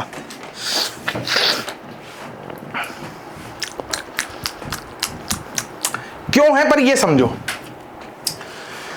ये बोलता है इन केस ऑफ नॉन कंजर्वेटिव, मतलब पाथ पे डिपेंड करता है। नॉन कंजर्वेटिव मतलब पाथ पे डिपेंड करेगा। यहां तक तो क्लियर है ना तुमको? यहां तक तो क्लियर है ना सबको? बढ़िया। अगर पाथ पे डिपेंड कर रहा और always two different path will always be different, क्या हमेशा डिफरेंट होगा क्या? नहीं। देखो, एक टेंशन भी लेंगे, फ्रिक्शन भी ले लेते हैं। ये m, ये लगा फ्रिक्शन F, यहां से मैं x चला यहां पर, ठीक है। इस पॉइंट को बोला P, इसको बोला Q। इसने कितना वर्क डन करा? F इंटू एक्स माइनस का। सही बात है, सही बात है। ये वापस x चला गया, वापस x चला ऐसे। जब x ऐसे चला होगा तो फ्रिक्शन ऐसे लगा होगा। कितना वर्क डन किया भाई साहब? Minus F into x. करा ना? डिफरेंट है कि सेम है? सेम है। अरे ये दोनों सेम है ना, मुंडी लो। तो हमेशा डिफरेंट रहेगा क्या? नहीं, सेम भी हो सकता है। समझे समझे समझे तुम लोग, समझे? शाबाश, समझ गए तो शाबाश, भगवान तुम्हें लंबी उम्र दे। ये वाला बताओ क्या जवाब है इसका? इसका जवाब क्या है? फॉल्स। लिख लेना नोट्स में, फील करना पड़ेगा टॉपिक, गलत नहीं करना अपन कुछ भी। फिर यहां से क्या है ना, वीकनेस चालू हो जाएगी। अगर यहां पे फील नहीं किया तुमने, बस रट लिया ऊपर से, तो आगे के जाके जो रोटेशन वगैरह आएंगे उनमें कंफ्यूजन चालू हो जाएगी। टुलू, in case of non conservative force work done always two different path may be different. हाँ, फॉल्स कि ट्रू? ट्रू है इसका आंसर। इसका आंसर क्या है? ट्रू। ठीक है ना, इसमें तो दिक्कत नहीं है ना किसी को? इतना बड़ा ट्रू लिख दिया मैंने। अगर मैं बोल दूं इसका आंसर फॉल्स है, तो क्या तुम हाँ कर दोगे वापस से? नहीं करोगे ना? बढ़िया, कॉन्फिडेंस होना चाहिए, बोले गलती बताओ। वैसे विजय मुड़ जाता होगा तो लगता हो यार शायद फॉल्स भी हो सकता है। नहीं नहीं, ट्रू है इसका जवाब, है ना? ये एक्सप्लेन करूं क्या? नॉन कंजर्वेटिव फोर्स है work done two different path may be different. इसके पहले वाला का है तो उल्टा। चलो इसकी बात करो। इन case of non conservative force work done along all possible path can not be same. गलत। ऑल पॉसिबल पाथ तो अपन बनाते हैं।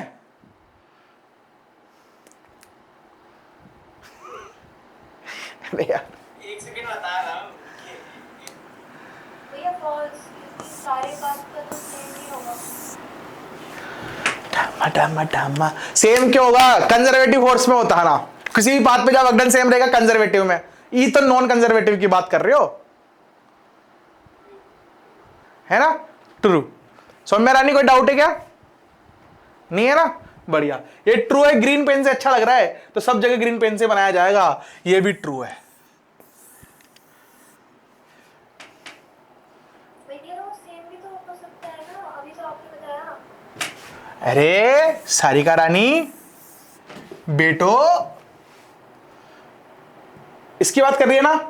इन case of non conservative force work done, non conservative है तो पाथ पे डिपेंड करेगा, पहली चीज तो ये क्लियर है ना।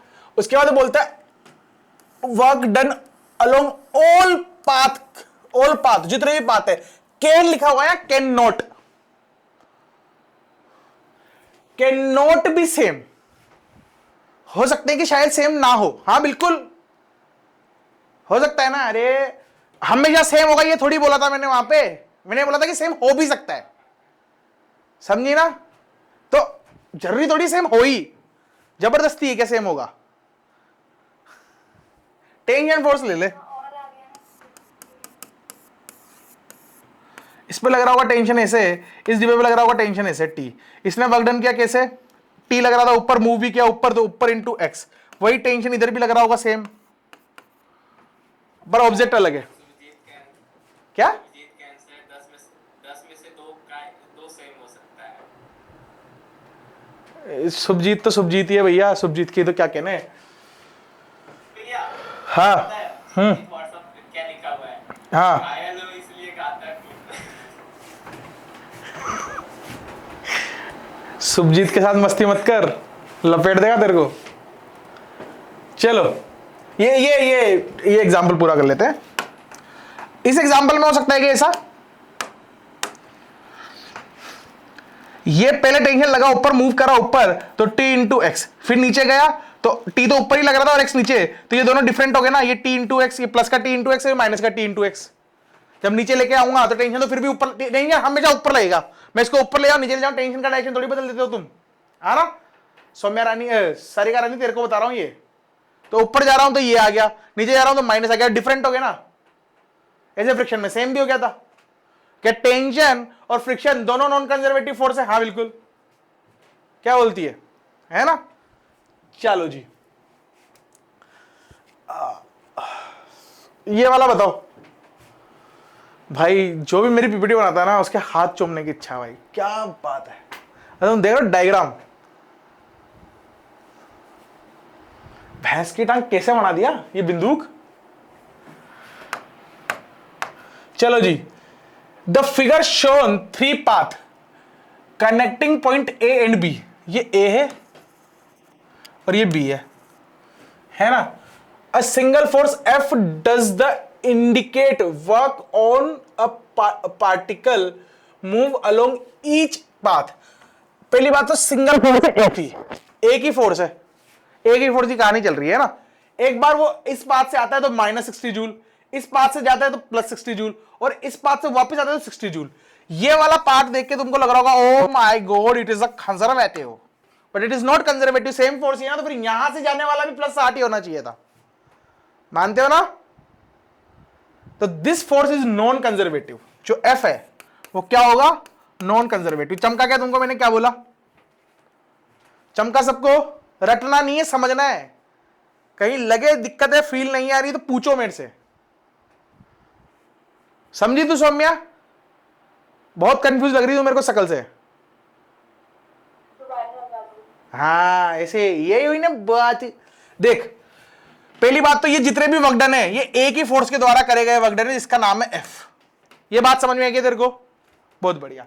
अगर ये कंजर्वेटिव होता, अगर ये कंजर्वेटिव होता तो मैं इस पाथ से वर्कडन करूं, इस पाथ से वर्कडन करूं या किसी और पाथ से वर्कडन करूं, सेम होना चाहिए था,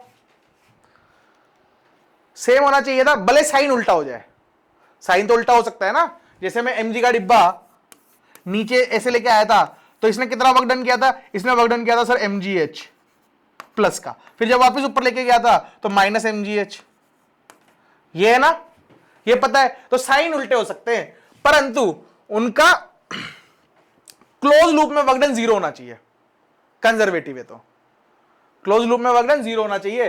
तो तुम देखोगे कि सर ये यहां से जब यहां गया तो इसने कितना वर्क डन किया, 60, फिर जब यहां से यहां आया तो इसने वापस 60 किया, इन दोनों को जोड़ूंगा तो 120 आएगा, तब कि 0 आना चाहिए था अगर कंजर्वेटिव होता तो। चमका क्या देर को, ऐसे सोच सकता था बच्चा कि सर यहां से यहां गया 60, फिर जब यहां से यहां आया तो -60, इन दोनों को जोड़ के तो 0 बन रहा। तो कभी कभी 0 बनने से थोड़ी होता है, कंजर्वेटिव फोर्स का मतलब ही क्या, हमेशा 0 हो। चमकाना देर को, तो ये फोर्स एक जगह कंडीशन फुलफिल कर रहा है ऊपर की तरफ, पर नीचे की तरफ नहीं कर रहा, तो ये नॉन कंजर्वेटिव कहलाएगा। एक बार भी गलत तो नॉन कंजर्वेटिव। क्लियर कट कहानी, समझे क्या? समझे क्या? चलो ई करो जरा, ई करो नोट्स का क्वेश्चन। क्या ही करोगे इसको? होमवर्क दोबारा नहीं कराऊंगा क्वेश्चन, बस ये वाला करो, ये वाला करो। चलो ठमक ठमक ठमक ठम। ये जैसे ये क्वेश्चन आया तो मेरे को सबसे पहले तो ये पता करना पड़ेगा कि ये इंटीग्रेट हो सकता है कि नहीं हो सकता। मानते हो ना बात? अगर ये इंटीग्रेट हो पाएगा तो मैं कैसे करूंगा? पार्शियल, इसको ये बनेगा x²/2। सही है? इसको करके देखो, ये बनेगा सर j है ना, तो ओ x को कांस्टेंट मान लो तो ये y²/2 इंटू x बनेगा। Not possible.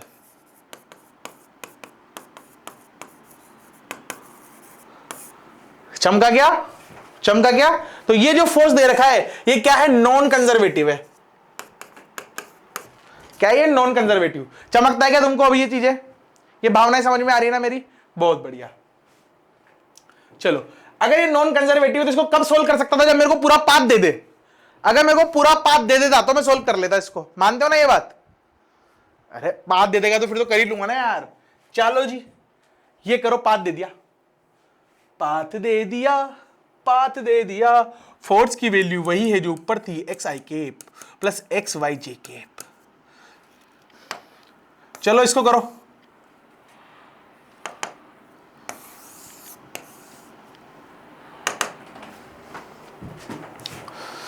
चलो शानी खोपड़ियों, पेन चलाओ। कैसे करेंगे इसको? देखो जी, देखो ये क्या बोलता है? Find the work done by F from O to C। O से C मतलब ये वाला, O से C from above example if path are given as below. एक पाथ तो ये रहा, एक पाथ ये रहा और एक पाथ ये रहा। ये एरो से पता चल रहा है पाथ, ठीक है ना? एरो से पता चल रहा है ना? बहुत बढ़िया। चलो लिखते हैं वर्क डन। मेरे को ये तो पता चल गया कि this force is non conservative. सबको पता चल गया था ना ये क्वेश्चन करने के पहले कि नॉन कंजर्वेटिव पाथ दोगे तो ही सोल्व हो पाएगा, अदरवाइज नहीं हो पाएगा भैया जी। चलो जी चलो, तो पहले इसके लिए बात करते हैं, इस वाले पाथ के लिए। अगर इस वाले पाथ के लिए करूंगा तो मैं लिखूंगा पहले यहां से यहां तक का वर्क डन। कितना वर्क डन करेगा ये? मैं लिखना चाहता हूं O से B का वर्क डन। कैसे लिखूंगा वर्क डन OB? इसको लिखूंगा x dx plus xy dy, इन दोनों का इंटीग्रेशन। लिमिट कहां से कहां तक है? x से चला 0, y से चला 2। सही है? सॉरी, x से 0 से जाके 2 पे चला गया, ठीक है ना? ये सॉरी y पे। ये भगवान उठा ले। देखो ये y एक्सिस पे चल रहा है तो ये 0 से 0 ही जा रहा है, x एक्सिस पे मूव नहीं कर रहा, तो इसकी लिमिट क्या 0 से 0 लगेगी? यहां तक समझ में आता है? बढ़िया। इसकी बात करें तो dy होता है ना, उसकी लिमिट लगती है, जिसके रेस्पेक्ट में इंटीग्रेट करते हैं उसकी लिमिट लगाते हैं, इतना तो समझ में आता है ना तुमको? बहुत बढ़िया। dy कहां से कहां तक जाएगा? y कोऑर्डिनेट, तो सर y कोऑर्डिनेट जाएगा 0 से 2। चमका तुमको? चमका तुमको? इसका इंटीग्रेशन तो शून्य बनने ही वाला है, कोई लोड नहीं है, ये तो शून्य है सर। इसकी बात कर लेते हैं। इसकी बात करने के लिए मैं इसको इंटीग्रेट कैसे करूंगा? अगर x y है तो, x y है तो मैं लिखूंगा यहां पर कि जो x की वैल्यू है, जो x की वैल्यू है वो क्या ऑलवेज इस पाथ 0 में 0 है? इस पाथ पे x की वैल्यू हमेशा 0 है ना इस पाथ पे, मुंडी लाओ। तो ये टर्म भी क्या हो जाएगी? 0। तो वर्क डन O से B क्या 0 आएगा?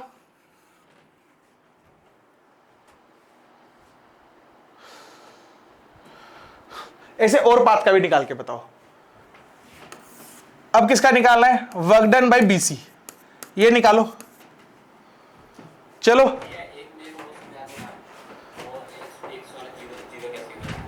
ये, अरे तो इस लाइन पे चल रहा है, ये है y एक्सिस और ये है x एक्सिस।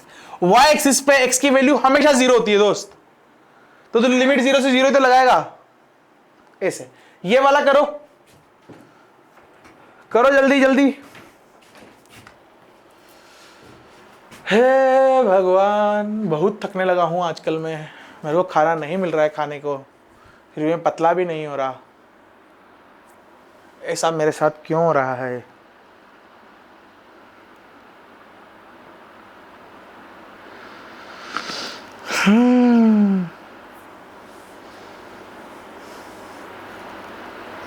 भैया 2 जूल क्या बोल रही लिया?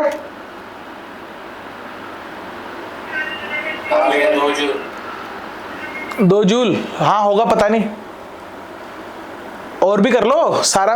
इसकी टांग उठाओगे इस उम्र में मेरे को बार बार, पाप लगेगा तुम्हें। लकड़ी भी नहीं है चलने के लिए मेरे पास। यहां से यहां तक का वर्कडन लिखना है अगर मेरे को, तो मैं कैसे लिखूंगा? मैं लिखूंगा X D X plus X Y D Y. ठीक, लिमिट लगाऊंगा। एक्स की वैल्यू कहां से कहां तक जाएगी? एक्स की वैल्यू जाएगी 0 से 2, और वाई की वैल्यू कहां से कहां तक जाएगी? सर जो वाई की वैल्यू है, वाई की वैल्यू जाएगी 2 से 2। 0 क्यों जाएगी नशेड़ी? वाई कोऑर्डिनेट क्या है इस लाइन के अलोंग? हमेशा वाई कोऑर्डिनेट सेम रहेगा 2। अरे ये तो समझ में आते ना तुमको चीजें, ये लाडले समझ रहा। चलो जी, ये टर्म तो 0 बन जाएगी, मानते हो कि रेपट दे लूं?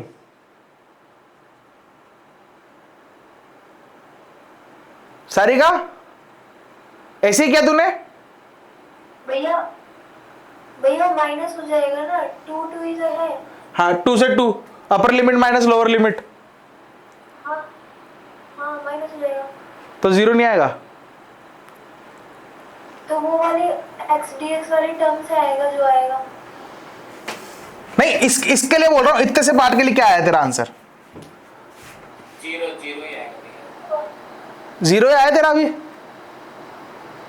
हाँ तरीका से आएगा। दूसरा कौन सा तरीका यूज कर लिया तुमने? गलत तरीका था, तुक्का भैया था। तेरे को 0 ही आया था। है ना, तेरा 0 आया था ना, बढ़िया। इसके लिए क्या करेगी? इंटीग्रेशन आएगा एक्स स्क्वायर बाई 2 0 से 2, अपर लिमिट मतलब 4/2 माइनस 0, ये 2 बार में कट जाएगा तो 2 जूल आंसर आएगा। ये आंसर है। समझ में आएगा तेरे को? ये ऐसे कंफ्यूज तो नहीं होता ना, सेम लिमिट है भाई, 0 ही बनना है, क्यों परेशान हो रही है? 0 ही बनेंगे। चलो लिमिट ही सेम है। लिमिट का मतलब क्या होता है? जो अपन ने एलिमेंट तोड़ा डीएक्स, छोटे छोटे डीएक्स को जोड़ने के बाद जो पूरी कहानी बनेगी उसके लिए लिमिट लगाते हैं, है ना? ऐसे तो इंटीग्रेशन सीखा जाता है। तो जब अपन डीएक्स डीएक्स करके जोड़ेंगे बहुत सारे, तो डीएक्स डीएक्स पे ही रहेगा, जीवन में आगे ही नहीं बढ़ा हो तो शून्य पे ही रहेगा, तो 0 आएगा। उड़ी डीडी। चलो तो इसका आंसर टोटल का कितना आएगा? अगर मैं बोलूं पाथ ओ बी सी का वर्कडन जो आया वो सर 2 जूल आया।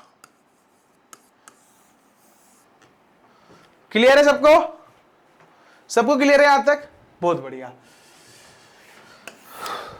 ये वाला करो, ओ से सी करते हैं। ओ से सी करो, ओ से सी वर्कडन, ओ से सी। ये नीचे वाला होमवर्क है, या एक करा दूंगा एक क्वेश्चन, इसके बाद एक और क्वेश्चन ऐसा वो होमवर्क दे दूंगा। ये वाला करा देते हैं। ओ से सी कैसे लिखूंगा? Sir X D X plus Y X D Y, उल्टा लिख दिया मैंने गलती से, कोई दिक्कत वाली बात नहीं है। ये मेरा वर्कडन आएगा। x की वैल्यू कहां से कहां तक जाएगी? x की वैल्यू सर 0 से 2 जाएगी। y की वैल्यू कहां से कहां तक जाएगी? सर y की वैल्यू भी 0 से 2 जाएगी। क्या यहां तक जो मैंने लिखा वो समझ में आया तुमको? बस बस, जब मैं गलत लिखता हूं तब तुम्हारे अंगूठे ऊंचे हो जाते हैं, और जब मैं सही बोलता हूं तब भी तुम्हारे अंगूठे नीचे रहते हैं। तुम अंगूठा छाप बनने के लायक हो। अरे ये उल्टा लिखा, x into Y, Y into X, X into Y लिख रहा था इतनी देर से। अच्छा, मेरे शब्दों से भी तुम परेशान हो सकते हैं, बिल्कुल सही बात है। इसको इंटीग्रेट करेगा तो एक्स स्क्वायर बाई 2। अब इसका बताओ, इसको कैसे करूंगा इंटीग्रेट? ये तो बच्चा भी कर लेगा। ये वाली जो कहानी है एक्स वाई डी वाई, रेप्टा भी पढ़ सकता है तुम्हारी बातें सुन के कभी कभी तुम्हारे थोबड़े पे। वो तो तुम मेरे सामने मौजूद नहीं हो, ये तुम्हारा थोबड़ा सलामत है। हरे हरे मेरे पिंड खजूर, मेरे को पता है कि मैं यहां पे अगर सिर्फ y होता तो मैं इंटीग्रेट कर देता। यहां x आ रहा है, पर x in terms of y आ जाएगा तो हो जाएगा ना काम। तो x in terms of y, ये लो, ये क्या है? x की वैल्यू y है। ये इक्वेशन क्या है? x is equal to y। यही बोलते हैं ना इसको, इस लाइन को। स्ट्रेट लाइन है, इसमें हर बार x की वैल्यू y की वैल्यू सेम होगी, तो यहाँ x की वैल्यू y डाल दे। तो ये जो बवासीर है, ये बवासीर कितना बन गया? ये बवासीर बन गया sir y square dy, limit लग जाएगी 0 से 2, ये बन जाएगा y क्यूब बाई 3, लिमिट 0 से 2 थी, तो यहां ऊपर 2 डाल दो, 8/3 आंसर आएगा। उधर वाला भी ऐड कर देना साथ में। ये कौन से पार्ट का आंसर है? इसका। इसका कितना बनेगा? 2। इसका 2 बनेगा, तो 2 + 8/3 आंसर होगा। क्या बोलते हो? कुछ गलत किया क्या मैंने? सही है ना? चलो इस वाले पार्ट के लिए तुम दो आंसर मेरे को। पेन चलाओ, फटाफट पेन चलाओ। आपने जूल नहीं लिखा। अरे बेटे, ये आधा लिखा था ना मैंने, ये आधा उत्तर था। मैं चाहता इसको जोड़ के जूल लिखना चाह रहा था। ये this is not a final answer buddy. 14/3 joule is the right answer. Okay, ना प्रॉब्लम। चलो इसको करो, इन्ने करो, इन्ने करो। उई, बहुत बड़े जानवर लग रहे हो तुम मेरे को आजकल। ओसी तो हो गया भैया, अब ओए का निकालना है क्या? ओएसी का टोटल तो 2 पार्ट में निकालोगे ना। हाँ। लैला लैला करो करो करो करो करो करो करो करो करो करो, जल्दी जल्दी करो, जल्दी जल्दी जल्दी जल्दी छोल कर लो, छोल करो, जल्दी जल्दी छोल करो। भैया 2 जूल आ रहा है। 2 जूल आ रहा है क्या? सबका 2 जूल आ रहा है क्या? मतलब टोटल बता मेरे को आंसर, इंडिविजुअल नहीं जानना। टोटल 6 आ रहा है। टोटल 6 आ रहा है। ना ना ना ना ना ना ना ना ना ना, सही है शायद, पता नहीं, देखते हैं। जल्दी जल्दी कर दूं यहाँ पे कर देता हूँ कुप्चे में ना, फटाफट से। इसका देखो, इसके लिए y कोऑर्डिनेट तो 0 होगा, उधर वाला तो 0 होगा, इधर वाले का बनेगा x²/2। इसको सोल्व करूंगा, लिमिट डाल के 2 तक जाएगा तो 2 बन जाएगा, क्योंकि 4/2 2 बनेगा बस। इसकी बात करो, यहां से यहां तक जाएगा, यहां से यहां तक अगर जाएगा तो इसमें y की वैल्यू तो कांस्टेंट है, x की वैल्यू होगी और पीछे वाला इंटीग्रेट होगा बस, तो ये 4 आएगा। 4 + 2 6 आएगा, बिल्कुल सही बात है, 6 जूल आंसर है। पूरा सोल्व करूं क्या इसको? मैंने लिख दिया, ठीक है ना। चलो, अगर मान लो यहां पे जो पॉइंट है, यहां पे तुमने रिलेशन लिख दिया y = x, इसकी जगह कोई और पॉइंट भी होता तो क्या तुम रिलेशन निकाल सकते थे क्या? तुम्हें स्ट्रेट लाइन की इक्वेशन लिखनी आती क्या नहीं आती, ये बताओ। हाँ भी आती है। अगर मैं बोलता कि ये पॉइंट है 0,0 और ये पॉइंट है 5,3, तो x और y में रिलेशन कैसे निकालते हैं? इसमें रिलेशन कैसे निकालते तुम लोग? हाँ, ऐसे भी बढ़िया, बचपन वाला तरीका, मतलब ये तो पढ़ाया भी होगा गणित में। हाँ, वैसे भी निकाल सकते हैं, बिल्कुल सही बात है।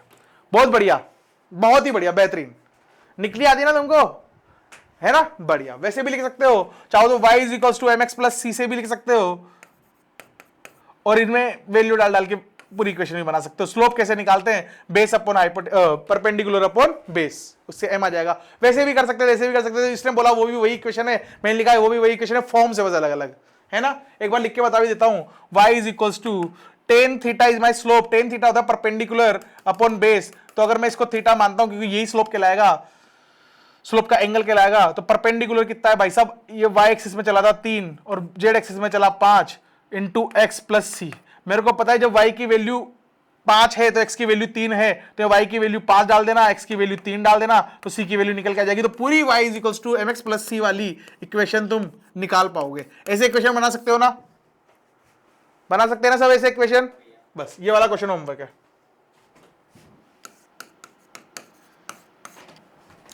यहां पे इक्वेशन बना लेना इसकी सोल्व करते टाइम, बस इसलिए बताया था ज्ञान। पंछी बनू उड़ता फिरू मस्त गगन में, सही है चिड़ियाओं, और चढ़ो चढ़ो, चिड़ियाओं का मेल वर्जन को चढ़ो बोलते हैं हमारे इधर, ठीक है ना। चलो, पोटेंशियल एनर्जी, हेडिंग डालो पोटेंशियल एनर्जी। कल चैप्टर खत्म हो जाएगा, कल नहीं होगा, परसों तक होगा। सच्ची में? नहीं नहीं, परसों शायद हो जाएगा।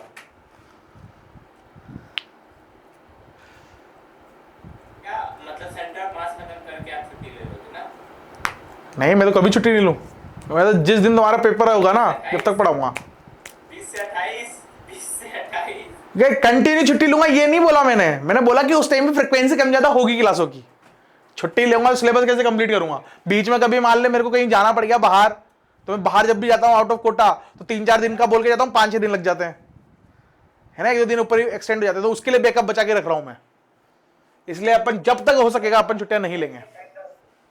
क्या? मेरे को शायद अप्रैल में साउथ जाऊंगा मैं, मेरी कोई बिजनेस डील से, तो जब जाऊंगा तो 7-8 दिन निपट जाएंगे। इसलिए उसके पहले अपन ट्राई करेंगे कि एक भी छुट्टी ना लें। और शादी तो अनिवार्य है ही। साउथ में कहाँ? मैं कोचिन, मतलब केरला में है कोचिन एक जगह, वहां ब्रिलियंट क्लासेस है, उनसे बात करनी है। क्या हुआ? नहीं, मेरे को लगा हैदराबाद जाओगे। मैं हैदराबाद से आई थी अभी। तू अभी तो जा चुकी ना हैदराबाद से वापस घर, अब क्या मतलब? चलो, पोटेंशियल एनर्जी कैसे लिखेंगे? देखो, जैसे अपन को पता है कि वर्क डन, जो भी मैंने वर्क डन किया दुनिया में, जो भी मैं काम कर रहा हूं, जितने भी फोर्सेस के द्वारा वर्क डन हुआ होगा, वो किस में कन्वर्ट होता है? काइनेटिक एनर्जी में।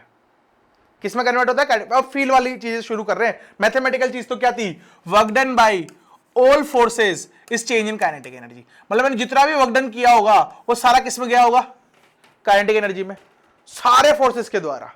एक स्पेशल केस आता है, इसको बोलते तो है वर्क एनर्जी थ्योरम, बोलते इसी को है, कोई दिक्कत नहीं, इसको और रिफाइंड किया जा सकता है। अभी एक और नई चीज सीखी जाएगी कि work done by conservative force is what? Work done by conservative force is minus change in potential energy होता है। ऐसे समझे क्या? तुम लोग समझे क्या दोस्तों? बहुत बढ़िया, बहुत बढ़िया, जबरदस्त, मजे आ गया पढ़ा के तुमको। कितने होनहार बच्चे हो तुम। इसको अगर है ना थोड़ा सा फील करा जाए ना, तो ये है क्या, यहां माइनस क्यों है? देखो, एक्चुअल में मेरे को ऐसे समझते हैं अपन, तो ऐसे समझते हैं कि बहुत सारी छोटी छोटी ईंटें रखी हुई है। ईंटें समझते हो क्या तुम लोग? तुम्हारे घर डायमंड के तो नहीं बने हुए ना, है ना, ईंटों से बनते हैं घर, है ना। तो मेरे को मान लो खुजली मची और मैंने कहा कि भैंस की टांग, इस ईंटों को उठा उठा के इसे दीवार बनाऊंगा बड़ी। मैं क्या थोड़े दिन अभिनव के साथ रहा और मेरी उसकी जैसी हरकतें हो गई, तो मैंने ऐसे करके ईंटें जमाना शुरू किया, ऐसे पूरी से ईंटों की लड़ लगा दी। ठीक है ना, होते हैं नकटे बच्चे, कुछ भी खेलना है तो खेलना है, कुछ भी करना है तो करना है। तो इसने ऐसा करना शुरू कर दिया।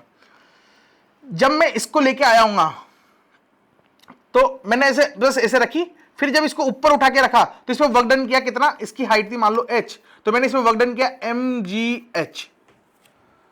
इतना वर्क डन क्या होगा? h हाइट लेके गया। जब मैं लेके गया तो mg लग रहा था नीचे, और ऊपर लेके गया तो माइनस mgh आया होगा। अरे मैंने ईंट उठा के उस पर रखी, तो मैंने नीचे से उठा के ऊपर रखी तो mg तो नीचे लग रहा था। मैं कौन हूं? External agent. कौन हूं मैं? External agent. मैं किसके अगेंस्ट काम कर रहा हूं? धरती माता के अगेंस्ट। हो सकता है मेरे को धरती निकाला मिल जाए, पर मैं धरती माता के अगेंस्ट काम कर रहा हूं। मैं धरती के अगेंस्ट उठाकर डिब्बा रख रहा हूं, तो मैंने उनके अगेंस्ट काम किया। मैं कौन सा एजेंट हूं? एक्सटर्नल एजेंट हूं। तो मैंने उठा के यहां रखा mgh, वापस h हाइट में दूसरा डिब्बा लेके आया, यहां वापस से mgh, एक और डिब्बा लेके आया, इसे डिब्बा लाते गया जमा दी मैंने दीवारें। और इस पूरे की जो पोटेंशियल एनर्जी लिखी जाएगी वो क्या? इसकी पोटेंशियल एनर्जी प्लस इसकी पोटेंशियल, मतलब हर कण की potential energy, total potential energy which is equal to क्या? जितने भी है मान लो x n थे, n ईंटें लेके आया मैं, हर ईंट को लाने में mgh, इसको लाने में भी कुछ वर्क डन किया ही होगा क्योंकि कुछ तो हाइट थी, तो ऐसे मान के चलो कुछ हाइट पे लाके शुरू किया था मैंने काम करना। मतलब ये ईंट नहीं है, प्लेटफॉर्म है ऐसे। तो mgh इंटू n, अगर n ईंटें लेके आया हूं तो, है ना, ये है ईंट नंबर 1, ये है ईंट नंबर 2, ये है ईंट नंबर 3, ऐसे डॉट डॉट, ये है ईंट नंबर n। तो n ईंटें लेके आया तो इतना वर्क डन किया होगा मैंने। क्या इसके आगे माइनस लगा होगा? क्या बोलते हो? इसी को बोलते हैं पोटेंशियल एनर्जी। मतलब जो एक्सटर्नल एजेंट ने कंजर्वेटिव फोर्स के अगेंस्ट में जितना काम किया है वो किस में स्टोर हुआ? पोटेंशियल एनर्जी में। किसमें स्टोर हुआ? पोटेंशियल एनर्जी में। तो ये पोटेंशियल एनर्जी है क्या एक्चुअल में? पोटेंशियल एनर्जी इज, यह वह एनर्जी है, ये क्या है? Work done by external agent.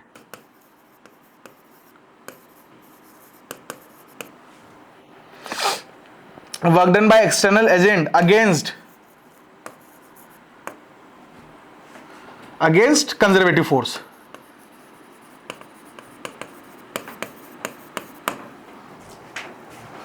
ठीक है ना? समझे क्या तुम लोग? पोटेंशियल एनर्जी क्या है पहले तो उसकी फील करो। Potential energy actually work done है किसका? एक्सटर्नल एजेंट का। अब तुमको ये चीज समझ में आ जाना, एक्सटर्नल एजेंट का वर्क डन और जो जिसके अगेंस्ट क्या कंजर्वेटिव का वर्क डन, दोनों अपोजिट साइन के होंगे। mg धरती माता किधर करती? mg लगाता नीचे, डिस्प्लेसमेंट नीचे ले जाती धरती माता। तो उनके लिए तो वर्क डन क्या होता? पॉजिटिव। पर मैंने उनके अगेंस्ट क्या, मैं उल्टी साइड लेके आया हूं, इसलिए जो work done by conservative force होता है उसका माइनस लगा के चेंज इन पोटेंशियल एनर्जी लिखते हैं। तो ये समझ में आया माइनस क्यों लिखा मैंने यहां पे? ये क्यों लिखा? क्योंकि यहां मैंने कंजर्वेटिव फोर्स लिखा। अगर मैं इसे लिखता work done by external agent तो क्या होता? Plus change in potential energy. समझ में आई क्या कहानी तुमको? ये कहानी समझ में आई क्या? है जो कोरियन लैंग्वेज में तुमको समझाई है, सबको समझ में आ गई कहानी? बढ़िया। मीटिंग एंड होने में कितना समय बाकी है? 1 मिनट 51 सेकेंड। बहुत समय नहीं है। मैं मीटिंग रिस्टार्ट करता हूं, तुम इसको लिख लो।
समझ गए क्या यहां तक सब कुछ?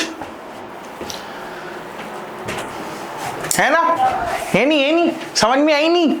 सबको समझ में आ रही है? बढ़िया। बस अब अगर तुम चाहो वर्क एनर्जी थ्योरम को थोड़ा और सजा दजा के लिखना तो ऐसे लिख सकते हैं कि वर्क डन, किसी का माइक अनम्यूट करो, किसी के घर वालों की चहचहाट की आवाज आ रही है मेरे को, है ना? Work done by all forces is my change in kinetic energy. इसको क्या बोलते हैं अपन? Work energy theorem.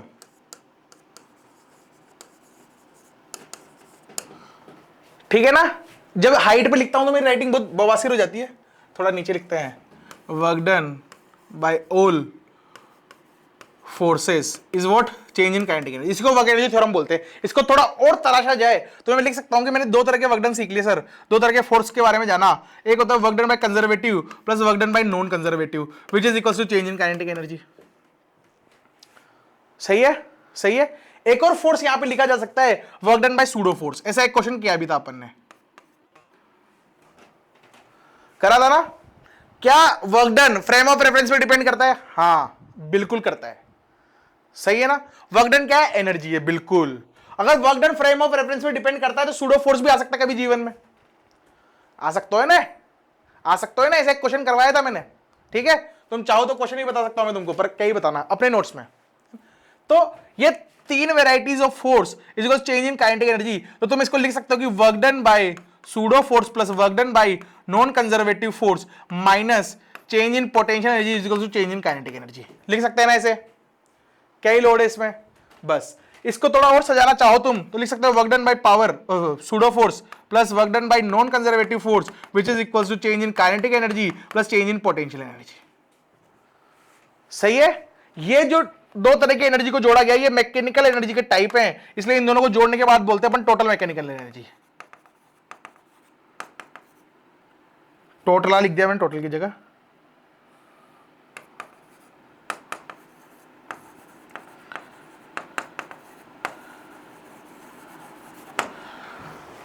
सही है, सही है, सही है भाई लोग, सही है भाई लोग। ये लो, ये ऐसे, ये सारी की सारी क्या वर्क एनर्जी थ्योरम ही उसकी टाइप है, समझा क्या तुमको? ये अच्छे से फील आनी चाहिए कहानी, ये वाली भी, ये सारी अच्छी कहानियां हैं, याद करने का कुछ भी नहीं है इनमें। याद करने के लिए दो ही चीजें हैं, क्या? Work done by all forces is what? Change in kinetic energy. और work done by conservative force is what? Minus change in potential energy. और work done by external agent against conservative force is what? Plus change in potential energy. समझते हो ना? समझते हो ना? इतना समझ में आता है ना तुमको? बहुत ही बढ़िया, जबरदस्त। एक बढ़िया सी ताकत बताऊं तुमको, मस्त चीज बताऊं, मस्त चीज बताता हूं। पोटेंशियल एनर्जी सुन के ऐसा लगता है कि नया टॉपिक आ गया भैंस के डांग जीवन में, पहले कम थे क्या? ऐसा लगता है ना तुमको? है ना? क्योंकि नकारा हो तुम सब, मेरे को भी लगता था। पर अगर तुम पोटेंशियल एनर्जी में महारत हासिल करोगे तो उससे फायदा क्या होगा? तुम्हारे इंटीग्रेशन की मेहनत बच जाएगी, और लगभग सब बच्चों की फटती है इंटीग्रेशन से, है ना? हेवी इंटीग्रेशन आते। कल अपन ने एक डाउट में क्वेश्चन किया था जेईई एडवांस 2016 का, झपोड़िया बोल गई थी अपनी, अपन को लग रहा था कि भगवान उठा लो अब तो, इससे बढ़िया तो ऐसे क्वेश्चन कराने से बढ़िया तो ऐसा ही है। रियलिटी तो क्या है ना? तो वैसी चीजों को आसान करता है पोटेंशियल एनर्जी। तो पोटेंशियल एनर्जी न्यू नहीं है कि नया टॉपिक है, पोटेंशियल एनर्जी क्या है? एक तरह का हथियार है जो अपन को क्वेश्चन आसानी से करने को मिलेंगे उससे। कैसे? अभी के जितने भी क्वेश्चन दोनों तरीके से करके बताऊंगा, वर्क डन के थ्रू भी, मतलब इंटीग्रेशन यूज करते हुए भी, और सीधा एनर्जी का फॉर्मूला लगा के भी, सीधा पोटेंशियल एनर्जी का फॉर्मूला लगा के भी। सही है? चलो सबसे पहले तो एक चीज बात करेंगे, अगर अब मेरे को पोटेंशियल एनर्जी फॉर ग्रेविटी लिखना है अगर, तो मेरे को समझ में आता है ग्रेविटी क्या होता है? mg। ग्रेविटी के द्वारा जो फोर्स आता है वो mg होता है, और mg कंजर्वेटिव इन नेचर होता है। तो कंजर्वेटिव फोर्स के लिए पोटेंशियल एनर्जी डिफाइंड है, साइड सी बात है। Work done by conservative force is what? Change in minus times change in potential energy, ये होती है ना? तो अपन को ये समझ में आ गया कि ये कंजर्वेटिव फोर्स है, मतलब पोटेंशियल एनर्जी डिफाइंड हो सकती है। मानते हो ना? पोटेंशियल एनर्जी सिर्फ और सिर्फ कंजर्वेटिव फोर्स के लिए डिफाइंड होगी, अदरवाइज नहीं होगी। चमका सबको? बहुत बढ़िया। अगर मैं mgh के लिए पोटेंशियल एनर्जी डिफाइन करूं तो मेरे को यह पता है कि अगर वर्क डन बाय mg, मतलब यहां रखा था, h हाइट पे ऊपर लेके चला गया, तो ये वर्क डन करा होगा, कितना करा होगा? तो वर्क डन बाय ग्रेविटी जो मैंने करा होगा, जो कि work done by conservative force भी है, वो कितना होगा? mgh। सही है? ये m है, और मैं बोलता हूं कि इसको ऊपर ना लाके नीचे ले जाया गया हो। चलो ऐसे लिख देते हैं, अगर मैं इसको ऊपर लेके गया तो work done by conservative force कितना आएगा? Minus mgh। ये समझते हो ना? mg नीचे लग रहा है और लेके ऊपर गया हूं, तो work done by conservative force है। ये किसके बराबर होगा? ये minus change in potential energy होगा। सही है? Minus change in potential energy होगा ये। तो मतलब मैं बोलूंगा पोटेंशियल एनर्जी का चेंज कितना होगा सर? mgh। सही है? सही है? mgh समझ में आया? बहुत बढ़िया। अब यहां पे एक चीज देखो जो खटकनी चाहिए तुम्हारे दिमाग में कि सर ये चेंज क्या है? ये बवासीर, क्योंकि डेल्टा यू लिखा हुआ है ना, तो डेल्टा यू है क्या? तो इसको देखेगा तो डेल्टा यू क्या है? You final minus you initial is what my delta U. ये तो सबको बच्चे को पता होगा, ये तो सबको पता होगी ये कहानी तो, है ना? बहुत बढ़िया। एक्चुअल में वर्क डन डिपेंड करता था बिल्कुल उस पे, क्या बोलते हैं, फ्रेम ऑफ रेफरेंस पे। ऐसे पोटेंशियल एनर्जी भी फ्रेम ऑफ रेफरेंस पे डिपेंड करती है। पोटेंशियल क्या करती है? फ्रेम ऑफ रेफरेंस पे डिपेंड करती है। कैसे? देखो, अगर मान लो यहां पे ऑब्जेक्ट था, यहां से उठाकर यहां लेके गया मैं, मान लो, है ना? ये हाइट है h, यहां से मैं ऑब्जर्व कर रहा हूं, और एक ऑब्जर्वर है जो कि यहां से हाइट है छोटा h, या x बोलते हैं इसको, कंफ्यूजन खत्म, x ये हाइट है, और ये साइड पे खड़ा एक और ऑब्जर्वर, ये लो। सही है? इसको बोला मैंने ऑब्जर्वर A, इसको बोला मैंने ऑब्जर्वर B। ठीक है ना? दो ऑब्जर्वर है, चमके तुमको दोनों ऑब्जर्वर, है ना? मेरे को दिखा के खाना मत खाओ, मेरे को भूख लग जाती है। देखो, अगर तुम देखोगे तो इससे बोलूंगा इसकी पोटेंशियल एनर्जी बता, तो ये बोलेगा सर एक्चुअल में जब इसको मैं यहां से यहां लेके गया हूं ना, यहां से यहां लेके गया, तो इसमें एक्चुअल में वर्क डन हुआ कितना? mgx। मतलब इस पॉइंट पर, क्यूब पॉइंट पर पोटेंशियल एनर्जी कितनी है? mgh। इसने क्या बोला कि क्यूब पॉइंट पर पोटेंशियल एनर्जी है सर mgx। सही है? और ये क्या माइनस होगी कि प्लस होगी? प्लस होगी। क्यों? क्योंकि minus change in work done होता है ना, चमका क्या तुमको? सबको चमका? बहुत बढ़िया, तो प्लस होगा यहां पे आंसर, है ना? ठीक है, ठीक है, इसके लिए आंसर आया। अगर मैंने इसको बोला कि ठीक है इस पॉइंट की तो बता दी तो यहां बता पी पॉइंट की, तो ये बोलेगा sir potential energy at P point वो कितनी होगी? मेरे हिसाब से तो सर एम जी एच कितना हो जाएगा? X plus H. सही है, यही बोलेगा ये तो। पोटेंशियल एनर्जी क्या बोलेगा ये कि एम जी एक्स प्लस एच। इसके लिए कितनी हाइट चला है वो? X plus h. बहुत बढ़िया। अब इस वाले जानवर से बात करते हैं। इससे बोला मैंने कि भाई तू पोटेंशियल एनर्जी बता, तो ये बोलेगा सर ये मेरे तो ग्राउंड पे ही है तो मेरे लिए तो यहां जीरो है, और यहां बता, तो ये बोलेगा sir m g h potential energy होगी पी पॉइंट पे फॉर बी के अनुसार। समझे क्या तुम लोग? समझे क्या तुम लोग? सबको समझ में आया? तो फ्रेम पे डिपेंड करेगी कौन देख रहा है, समझ रहे हो ना?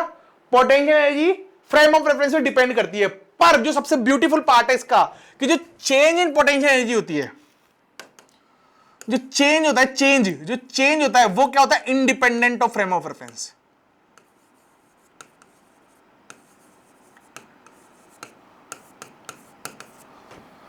जो चेंज होता है वो इंडिपेंडेंट है। मैं इससे बोलूं अगर कि भाई पी से क्यू का बता, पी से क्यू तक की क्या पोटेंशियल एनर्जी, तो बोलेगा सर पी से यू तक की मतलब पी क्यू पोटेंशियल एनर्जी जो आएगी वो आएगी एम जी एच। हाँ कि ना? यही बोलेगा ये भी। मैं इससे पूछूं बे तू बता बे, तो ये भी यही बोलेगा सर एक्चुअल में ये पी और क्यू के बीच की हाइट एच ही है तो एम जी एच। समझे ना?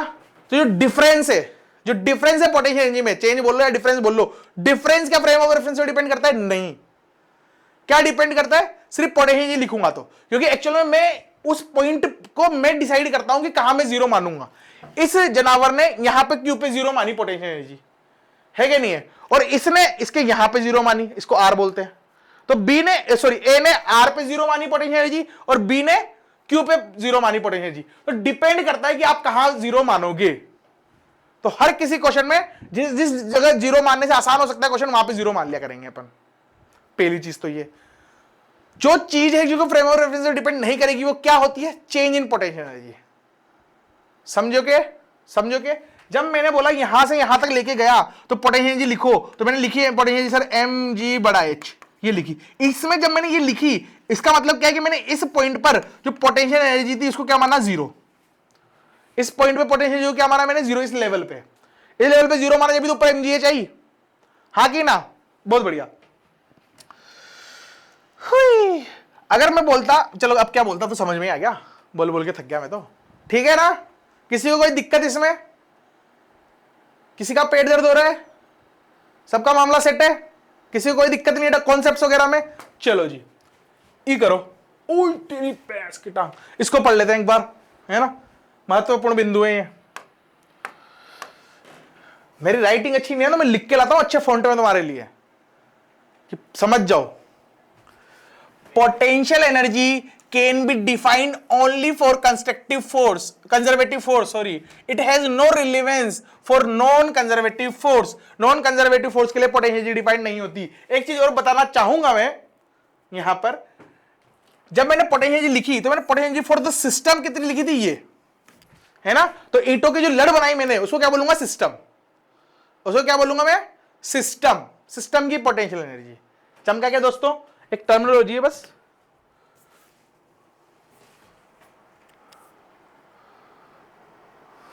कहां पढ़ा रहा था मैं? यहां था, ठीक है। दूसरा, potential energy can be positive negative depending upon choice of frame of reference. जाहिर सी बात है पोटेंशियल एनर्जी जो नेगेटिव भी हो सकती है, पॉजिटिव भी हो सकती है, जीरो भी हो सकती है। एक और चीज समझो, जब मैंने काइनेटिक एनर्जी लिखी थी हाफ एम वी स्क्वायर, मैंने वहां पे गाया था कि काइनेटिक एनर्जी जो होती है वो ऑलवेज पॉजिटिव आएगी क्योंकि वी स्क्वायर हो रहा है। सही है ना? पोटेंशियल एनर्जी थोड़ी अलग प्रजाति की है, ये नेगेटिव भी हो सकती है। क्लियर? शाबाश। Potential energy depends on frame of reference but change in potential energy is independent of frame of reference. जो मैंने पॉइंट बोला ये महत्वपूर्ण पॉइंट है, अच्छा पॉइंट है, गुड पॉइंट है ये। ठीक है ना? चलो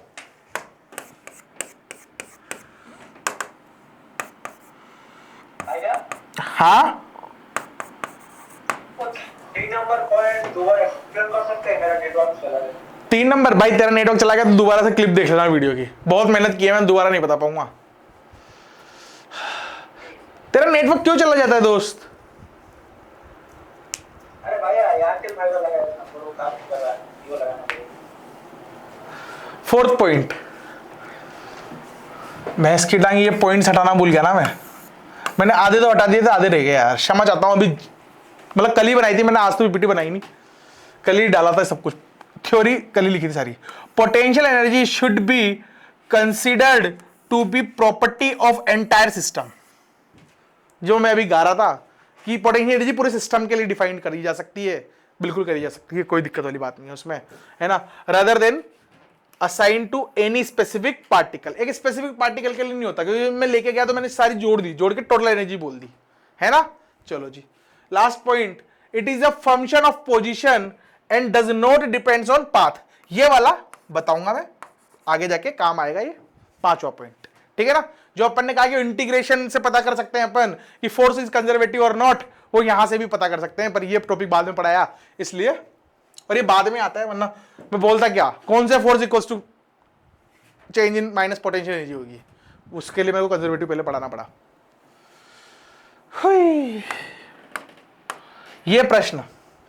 यह प्रश्न वो है जो तुम्हारी आत्मा को परमात्मा से मिलाने की ताकत रखता है। ऐसा कुछ भी नहीं है, 2 कोड़ी का क्वेश्चन है, देखो करते हैं इसको। Calculate potential energy of uniform vertical road of mass बड़ा एम एंड लेंथ एल। मास है बड़ा एम, लेंथ है एल, यह क्वेश्चन में अपन को गिवन है, और इसकी पोटेंशियल एनर्जी निकालनी है। अगर ऐसा पूछ ले अपन से तो अपन कैसे करेंगे? अगर मेरे को इसकी पोटेंशियल एनर्जी पता होती तो मैं आसानी से कर देता, पर मेरे को नहीं पता, तो मेरे को पहले क्या करना पड़ेगा, वर्क डन निकालना पड़ेगा। कैसे? अब तुम देखो, यहां पे एक अलग मास होगा, यहां अलग अलग अलग अलग अलग ऐसे होगा, तो मैं बोलूं कि छोटी छोटी ईंटों से मिलकर बनी हुई है। वैसे सोच सकता हूं ना, छोटी छोटी ईंटों से मिलकर बनी हुई है, और इनफाइनाइट ईंटों से बनी हुई है। इनफाइनाइट ईंटों की पोटेंशियल एनर्जी जोड़नी है। इसका मतलब क्या है कि सर, मैं ऐसे बोलता हूं कि किसी x दूरी पर जाके एक छोटे से dx का एलिमेंट तोड़ लूं। ये छोटा सा dx का जो एलिमेंट है, क्या है, मेरी एक ईंट है, x दूरी पर जाके जो ईंट लगी है मेरे घर में, सही है ना। चलो जी, कैसे करूंगा? मेरे को ये पता है कि सर सिर्फ इस वाले ईंट का अगर मेरे को पोटेंशियल एनर्जी लिखनी होती तो मैं लिखता m g इंटू x। ये m कौन सा वाला m है? ये है dx एलिमेंट में जो मास है dm, वो वाला m है। ये समझ में आएगा? मैंने जो खतरनाक सी चीज लिखी यहां पे, सबको समझ में आई? तो मेरा टास्क क्या है कि एक्चुअल में जो dm है, मतलब इसको अगर मैं सजा के लिखना चाहूं, मतलब एकदम बढ़िया तरीके से लिखूं, तो ये एक्चुअल में ये है क्या, ये है dm, क्योंकि इसका जो मास है वो है dm, mass into g into h, तो x हाइट पे, तो ये इसकी छोटी सी du होगी पोटेंशियल एनर्जी। ऐसे चाहो तो वर्क डन भी लिख सकते थे, वहां पे कई लोड हो जाता, वर्क डन का थोड़ा माइनस का साइन आ जाता आगे, बस, और कुछ नहीं होता। इनडायरेक्टली मैं जब भी पोटेंशियल एनर्जी निकाल रहा हूं तो मैं क्या निकाल रहा हूं, work done by external agent against conservative force, यही निकाल रहा हूं, है नहीं। चलो जी, ओए टांग नहीं टूट जाए, चट बोल गई तो। चलो, आजकल क्या है, मैं लंगड़ी लंगड़ी पौवा खेल रहा था, इसलिए मेरी टांगे थोड़ी सी ज्यादा दुख रही है। कैसे करेंगे इसको? इसको करने के लिए मेरे को निकालना पड़ेगा dm। तो dm निकालना है तो मैं से बोलूंगा ना कि सर l लेंथ में मास है m, तो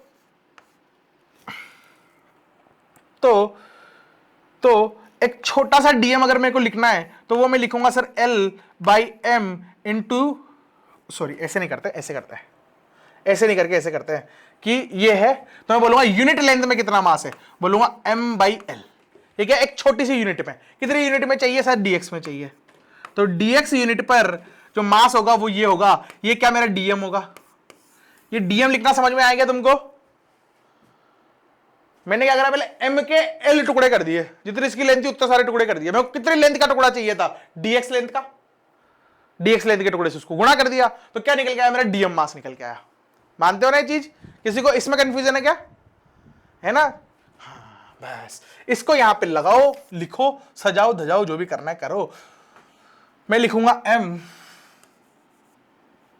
बाई एल, dx बाद में लिखेंगे, into g into x into dx। This is my छोटी सी पोटेंशियल एनर्जी। बहुत भयंकर वाला साइन बना है, इसको इंटीग्रेट करना है। x की वैल्यू कहां से कहां तक जाएगी, 0 से l तक। ये मेरी क्या आ जाएगी भाई साहब, ये आ जाएगी मेरी चेंज इन पोटेंशियल एनर्जी।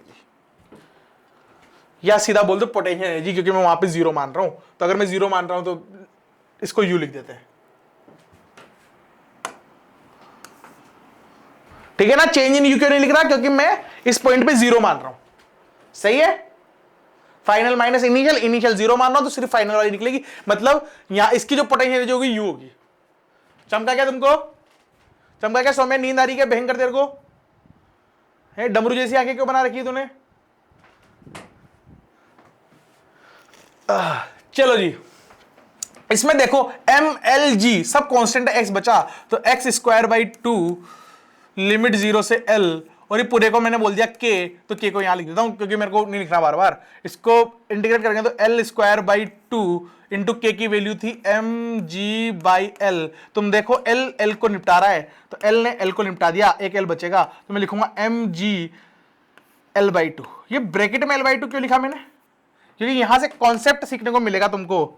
वैसे तो कॉन्सेप्ट में पूरे दुनिया भर का चैप्टर मौजूद है जिसको बोलते हैं सेंटर ऑफ मास, पर एक छोटी सी चीज कि मैंने यहां पे एक h जो थी, मतलब मैं अगर पोटेंशियल एनर्जी लिखता सिंपल तो mgh लिखता, किसी पार्टिकल के लिए लिखता, तो किसी सिंगल ऑब्जेक्ट के लिए लिखता तो mgh लिखता। यहां पे h बदल के क्या बन गया, h बदल के बन गया L बाई 2। तो L बाई 2 क्या है, तो अपन ने बहुत सारे क्वेश्चन करके ऑब्जर्व किया कि भाई साहब एक्चुअल में जब भी ऐसा ऑब्जेक्ट होता है तो अपन जो ये x लिखते हैं, कहां का लिखते हैं, सेंटर ऑफ मास का। किसका लिखते हैं, सेंटर ऑफ मास का। अब सेंटर ऑफ मास क्या है वो समझते हैं। सेंटर ऑफ मास पता भी तो करना पड़ेगा, वरना हर बार तुम कैसे करोगे। अभी के लिए तो बाकी इसका पूरा चैप्टर है, तुम दुनियादारी के हर टेढ़े मेढ़े उल्टे फुलटे सारे इंसानों का, या सॉरी सारे ऑब्जेक्ट्स का सेंटर ऑफ मास निकाल पाओगे, ठीक है। पर अभी अपन मान के चलते हैं कि सेंटर ऑफ मास कौन सा होता है, जहां पे अपन ऑब्जेक्ट को बैलेंस करते हैं, जहां अपन ऑब्जेक्ट को बैलेंस करते हैं वो वाला पॉइंट क्या कहलाता है, सेंटर ऑफ मास। जैसे अगर मानो कि ट्रायंगुलर प्लेट है, सिमेट्रिक है, तो इसका सेंटर मास कहां होगा, एकदम बीचम बीच, एकदम बीचम बीच होगा। बहुत बढ़िया। अगर मैं बोलूं सर्कल है तो कहां होगा, एकदम बीचम बीच, सही है। अगर मैं बोलूं एक सर्कल है और सर्कल में बीच में एक छोटी सी छेद हो रखी है, छेद हो गया यहां पे, मतलब यहां पे मटेरियल नहीं है, पूरी डिस्क ऐसे है ये, ला ला ला ला ला। इसका सेंटर मास कहां लिखोगे, इसका सेंटर मास सर होगा यहां पर। तो क्या सेंटर मास हवा में भी हो सकता है, हाँ बिल्कुल हो सकता है, कोई लोड वाली बात नहीं है, सेंटर मास हवा में भी हो सकता है, सही है ना। तुम सिमेट्रिक ऑब्जेक्ट जो है उनका सेंटर ऑफ मास उनके ज्योमेट्रिकल सेंटर पे होता है, कुल मिला के ये पता होना चाहिए तुमको। ये क्या इसका ज्योमेट्रिकल सेंटर है, हाँ। ये सेंटर क्या सर्कल का ज्योमेट्रिकल सेंटर है, हाँ। ये डिस्क यूनिफॉर्म तो है ना, बीच में छेद है तो क्या हुआ, बीचम बीच छेद है, पर सिमेट्रिक छेद है, तो मैं बोलूंगा ये सेंटर मास इसके ज्योमेट्रिकल सेंटर पे रहेगा। अगर इसकी जगह ऐसा आ जाता कि सर्कल मान लो ऐसा कटा हुआ है, उसका सेंटर मास निकालने में जान निकल जाती। अगर मान लो ऐसा होता है और छेद यहां पे हो रहा होता तो उसका सेंटर मास निकालने में वापस जान निकल जाती। ये ऊपर वाले दो क्वेश्चन अपन सेंटर मास में करेंगे, बाकी नीचे वाले मेरे साथ तुमको समझ में आ रहे हैं ना, सेंटर मास कैसे निकालते हैं। बहुत बढ़िया। तो अगर मेरे को अब ये कहानी के बाद ये क्वेश्चन दिया जाता तो मैं इसका सीधा आंसर लिखता कि सर अगर इसकी लेंथ L है तो इसका सेंटर मास इसके L बाई 2 पे होता, तो इसके L बाई 2 पे क्या होता है, इसका सेंटर मास। और अगर मेरे को इसकी पोटेंशियल लिखनी है तो H की जगह ये आ जाता, तो मैं लिखता mg, H की वैल्यू जाती L बाई 2, सीधा।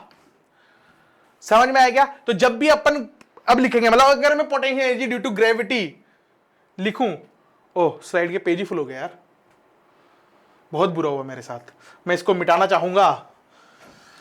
Potential energy due to gravity अगर मैं लिखूं तो क्या होता है, mgh। ये h क्या है, सेंटर ऑफ मास की हाइट, सेंटर ऑफ मास की हाइट।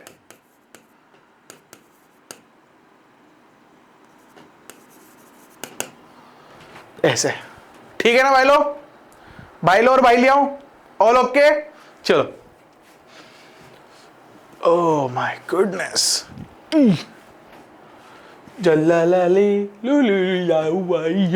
है ना। अब देखो, अगर मान लो मेरे को पता होता तो मैं ये इतना सारा इंटीग्रेशन नहीं करना पड़ता, ये तो फिर भी लल्लू इंटीग्रेशन है, हो सकता है जीवन में टफ टफ इंटीग्रेशन आ जाए, है कि नहीं। पर इंटीग्रेशन जरूरी तो है, आना तो चाहिए, इसलिए मैं दोनों तरीके से करके बताऊंगा। पोटेंशियल एनर्जी एक लाइन में आंसर आएगा और इंटीग्रेट करने पे थोड़े मेहनत होगी अपन से, ठीक है ना। पर इंटीग्रेशन ये मान के चलो, इंटीग्रेशन जितना यूज्ड टू हो जाओगे, मैं ये नहीं बोल रहा इंटीग्रेशन सोल्व करना है क्वेश्चन, नहीं बिल्कुल नहीं बोल रहा, करना पोटेंशियल एनर्जी से ही है। पर इंटीग्रेशन बहुत सारी जगह यूज होता है, जैसे जेईई एडवांस होगा 2016 वाला क्वेश्चन ही वापस उसका उदाहरण ले लो, उसमें इंटीग्रेशन तुमको नहीं आता तुम्हारी जान निकल जाती, और इंटीग्रेशन नहीं आएगा तुम्हारी गणित बिगड़ जाएगी, मैथ में क्या कर लोगे तुम। इसलिए यह प्रश्न करो, इसलिए इसलिए यह प्रश्न करो।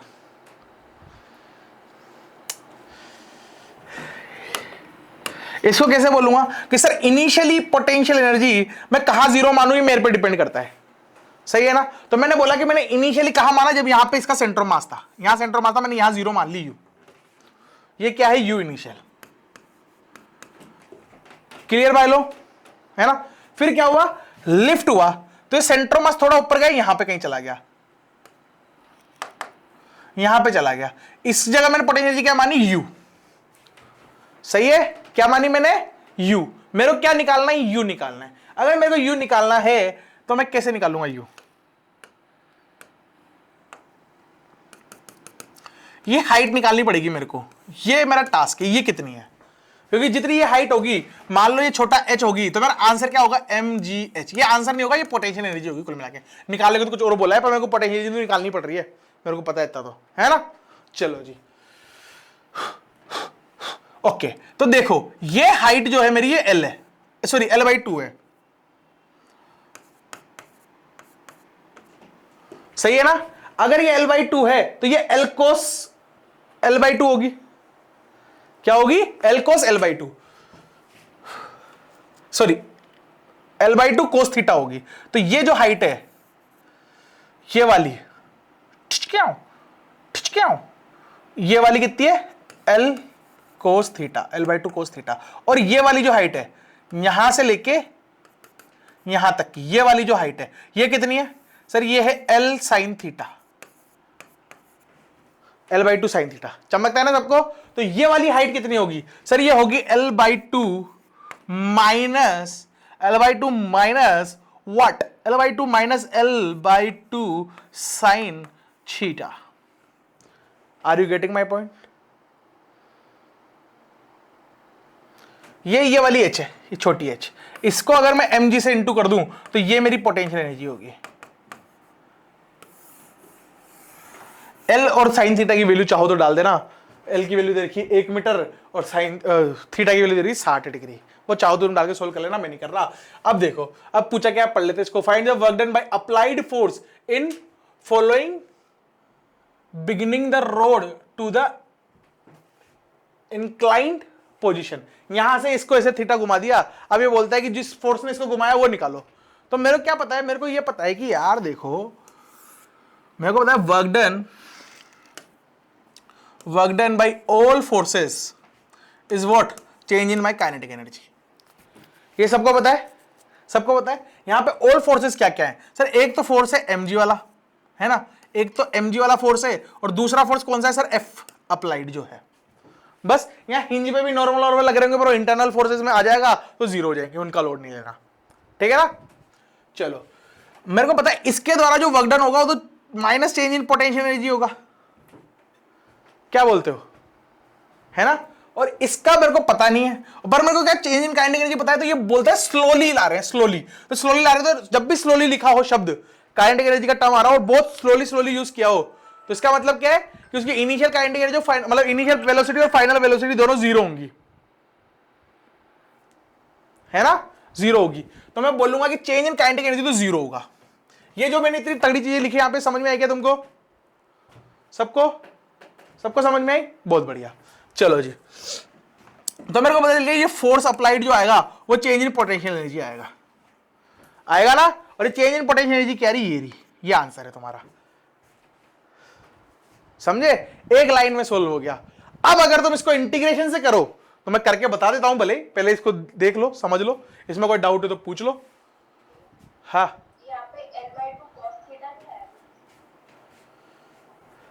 सौम्या रानी बेटे देख, ये L है, ये L कोस थीटा, ये वाली हाइट है, और L साइन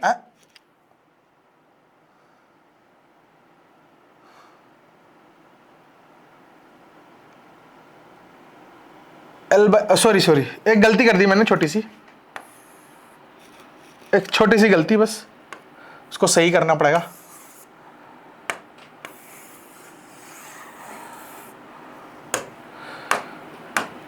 एक छोटी सी गलती, क्या देखो, अरे यार इतनी देर बाद बोला बेटा तूने, थोड़ा जल्दी बोल देती।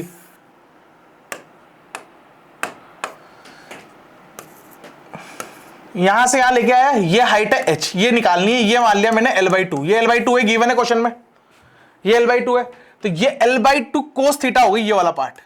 ये यहां से यहां तक का पार्ट कितना होगा, l/2 cos थीटा। अगर l, ये पूरी l है और यहां से यहां तक की l है, तो l/2 है, l/2 में से ये वाला पार्ट घटाऊंगा तो ये वाला पार्ट आएगा। सबको समझता है ना ये? तो बस, तो आंसर आएगा l/2 minus l/2 cos theta. ये आ गई हाइट, और इसको mg से इंटू करोगे तो ये आ जाएगी पोटेंशियल एनर्जी, जो कि ये रही। होए होए, कबड्डी कबड्डी बड़ी रबड़ी। ठीक है ना? अभी मैंने वहां गलती कर दी थी, मैं क्षमा चाहता हूं, पता नहीं मैंने क्यों गलती कर दी।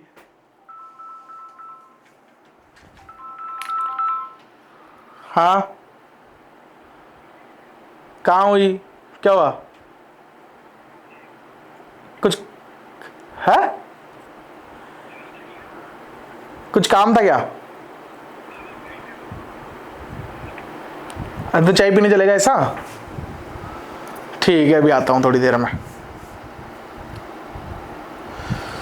क्या तुम लोग मेरी भावनाएं समझ पाए? समझ पाए सब लोग? है ना? वो एक छोटी सी कैलकुलेशन मिस्टेक थी, छोटी सी नहीं वैसे बड़ी सी थी, पता नहीं मैंने कैसे कर दी, पर कर दी तो कर दी, अब मैं कुछ नहीं कर सकता। ठीक है ना? समझे सब? बढ़िया। चलो, इसको बिना उसके भी कर सकते हैं, इसको बिना उसके भी कर सकते हैं। कैसे? इंटीग्रेट करके कर सकते थे, जान निकल जाएगी, पर कर तो सकते थे। ठीक है ना? करूं क्या इंटीग्रेट करके? है ना? नहीं करते यार, थक गए, क्यों फालतू में इंटीग्रेशन खेलते हैं। तो कुल मिला के मेरे को ये समझ में आ गया कि मैं इंटीग्रेट करके भी कर सकता हूं, और मैं पोटेंशियल एनर्जी से करूंगा तो आसानी से हो जाएगा। तो कुल मिला के तुम्हें इंपोर्टेंस ऑफ पोटेंशियल एनर्जी समझ में आनी चाहिए। कुल मिला के यह उसलिए नहीं है कि तुम्हें क्वेश्चन टफ बनाया जाए, पोटेंशियल एनर्जी इसलिए कि क्वेश्चन को आसानी से सोल्व कर पाओ तुम लोग। समझे ना? ये वाला होमवर्क एक है ना, वैसा ही क्वेश्चन है, बस वही होमवर्क है, इधर वाले में करके दूंगा तुमको। ठीक है? अब मैं तुमको पीडीएफ बना देता हूं, 10 मिनट शेष बचे। हाँ, ये बोलता है भैया ही सुनाई देता है इसका मेरे को, बस भैया के बाद कुछ सुनाई नहीं देता। मैं बोल दूंगा। भैया इतने प्यार से बोलेगा ना, मेरे को लगेगा अरे गले लगा लूं मैं इसको, फिर उसके बाद कचर कचर कचर कचर कचर। भाई तेरे नेटवर्क चले गए क्या वापिस से? डाउट लिखो, मैं हूं।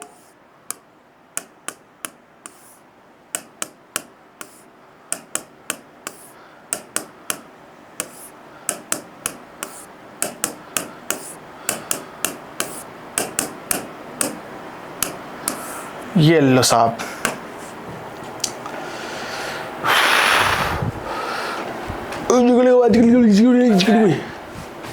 क्या पता है? 11 मई को वो मेरा सेमेस्टर का एग्जाम स्टार्ट हो रहा है, तो उसमें ना पूरा 12th का फिजिक्स आ रहा है, 11th का मैकेनिक्स आ रहा है, पूरे 12th का मैथ आ रहा है। तो बढ़िया ना, मैकेनिक्स तो कंप्लीट हो जाएगा। हाँ, मैकेनिक्स तो मेरा हो जाएगा। उसमें कुछ अलग अलग चीज में चैप्टर्स रहते हैं, अजीब अजीब से नाम। भैया जिसकी अभी WP वर्क पार एनर्जी चल रहा, बस वो इतना आया, फिर पोपा पट गया भाई। क्षमा चाहता हूँ, ज्यादा देर तक नहीं पढ़ पाया मैं।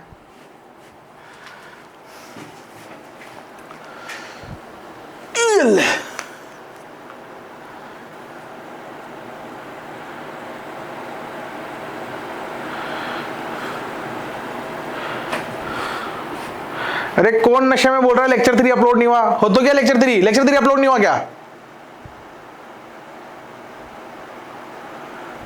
लेक्चर 3 अपलोड नहीं हुआ क्या अपना?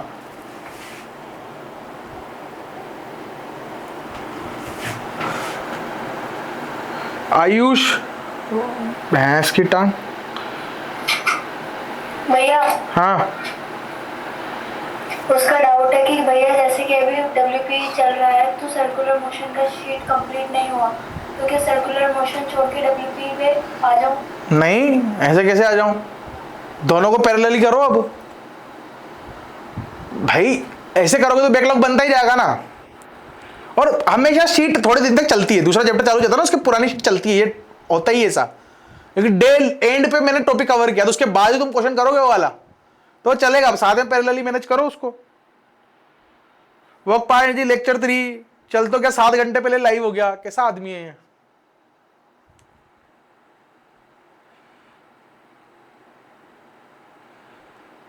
भैया वो सुजीत बोला आप क्या दोस्त? सुजीत की तरफ से बोला गया थैंक्स। अच्छा बताइए उसको। ठीक है, किसी को कोई डाउट? अभी देखते कितने दिन में खत्म हो जाएगा ये।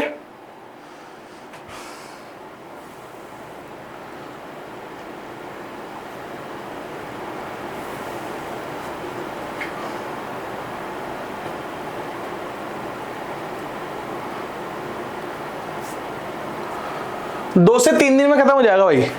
आज क्या तारीख है? आज 7 है ना, 8 9 10 को खत्म कर देंगे। 10 को संडे है ना?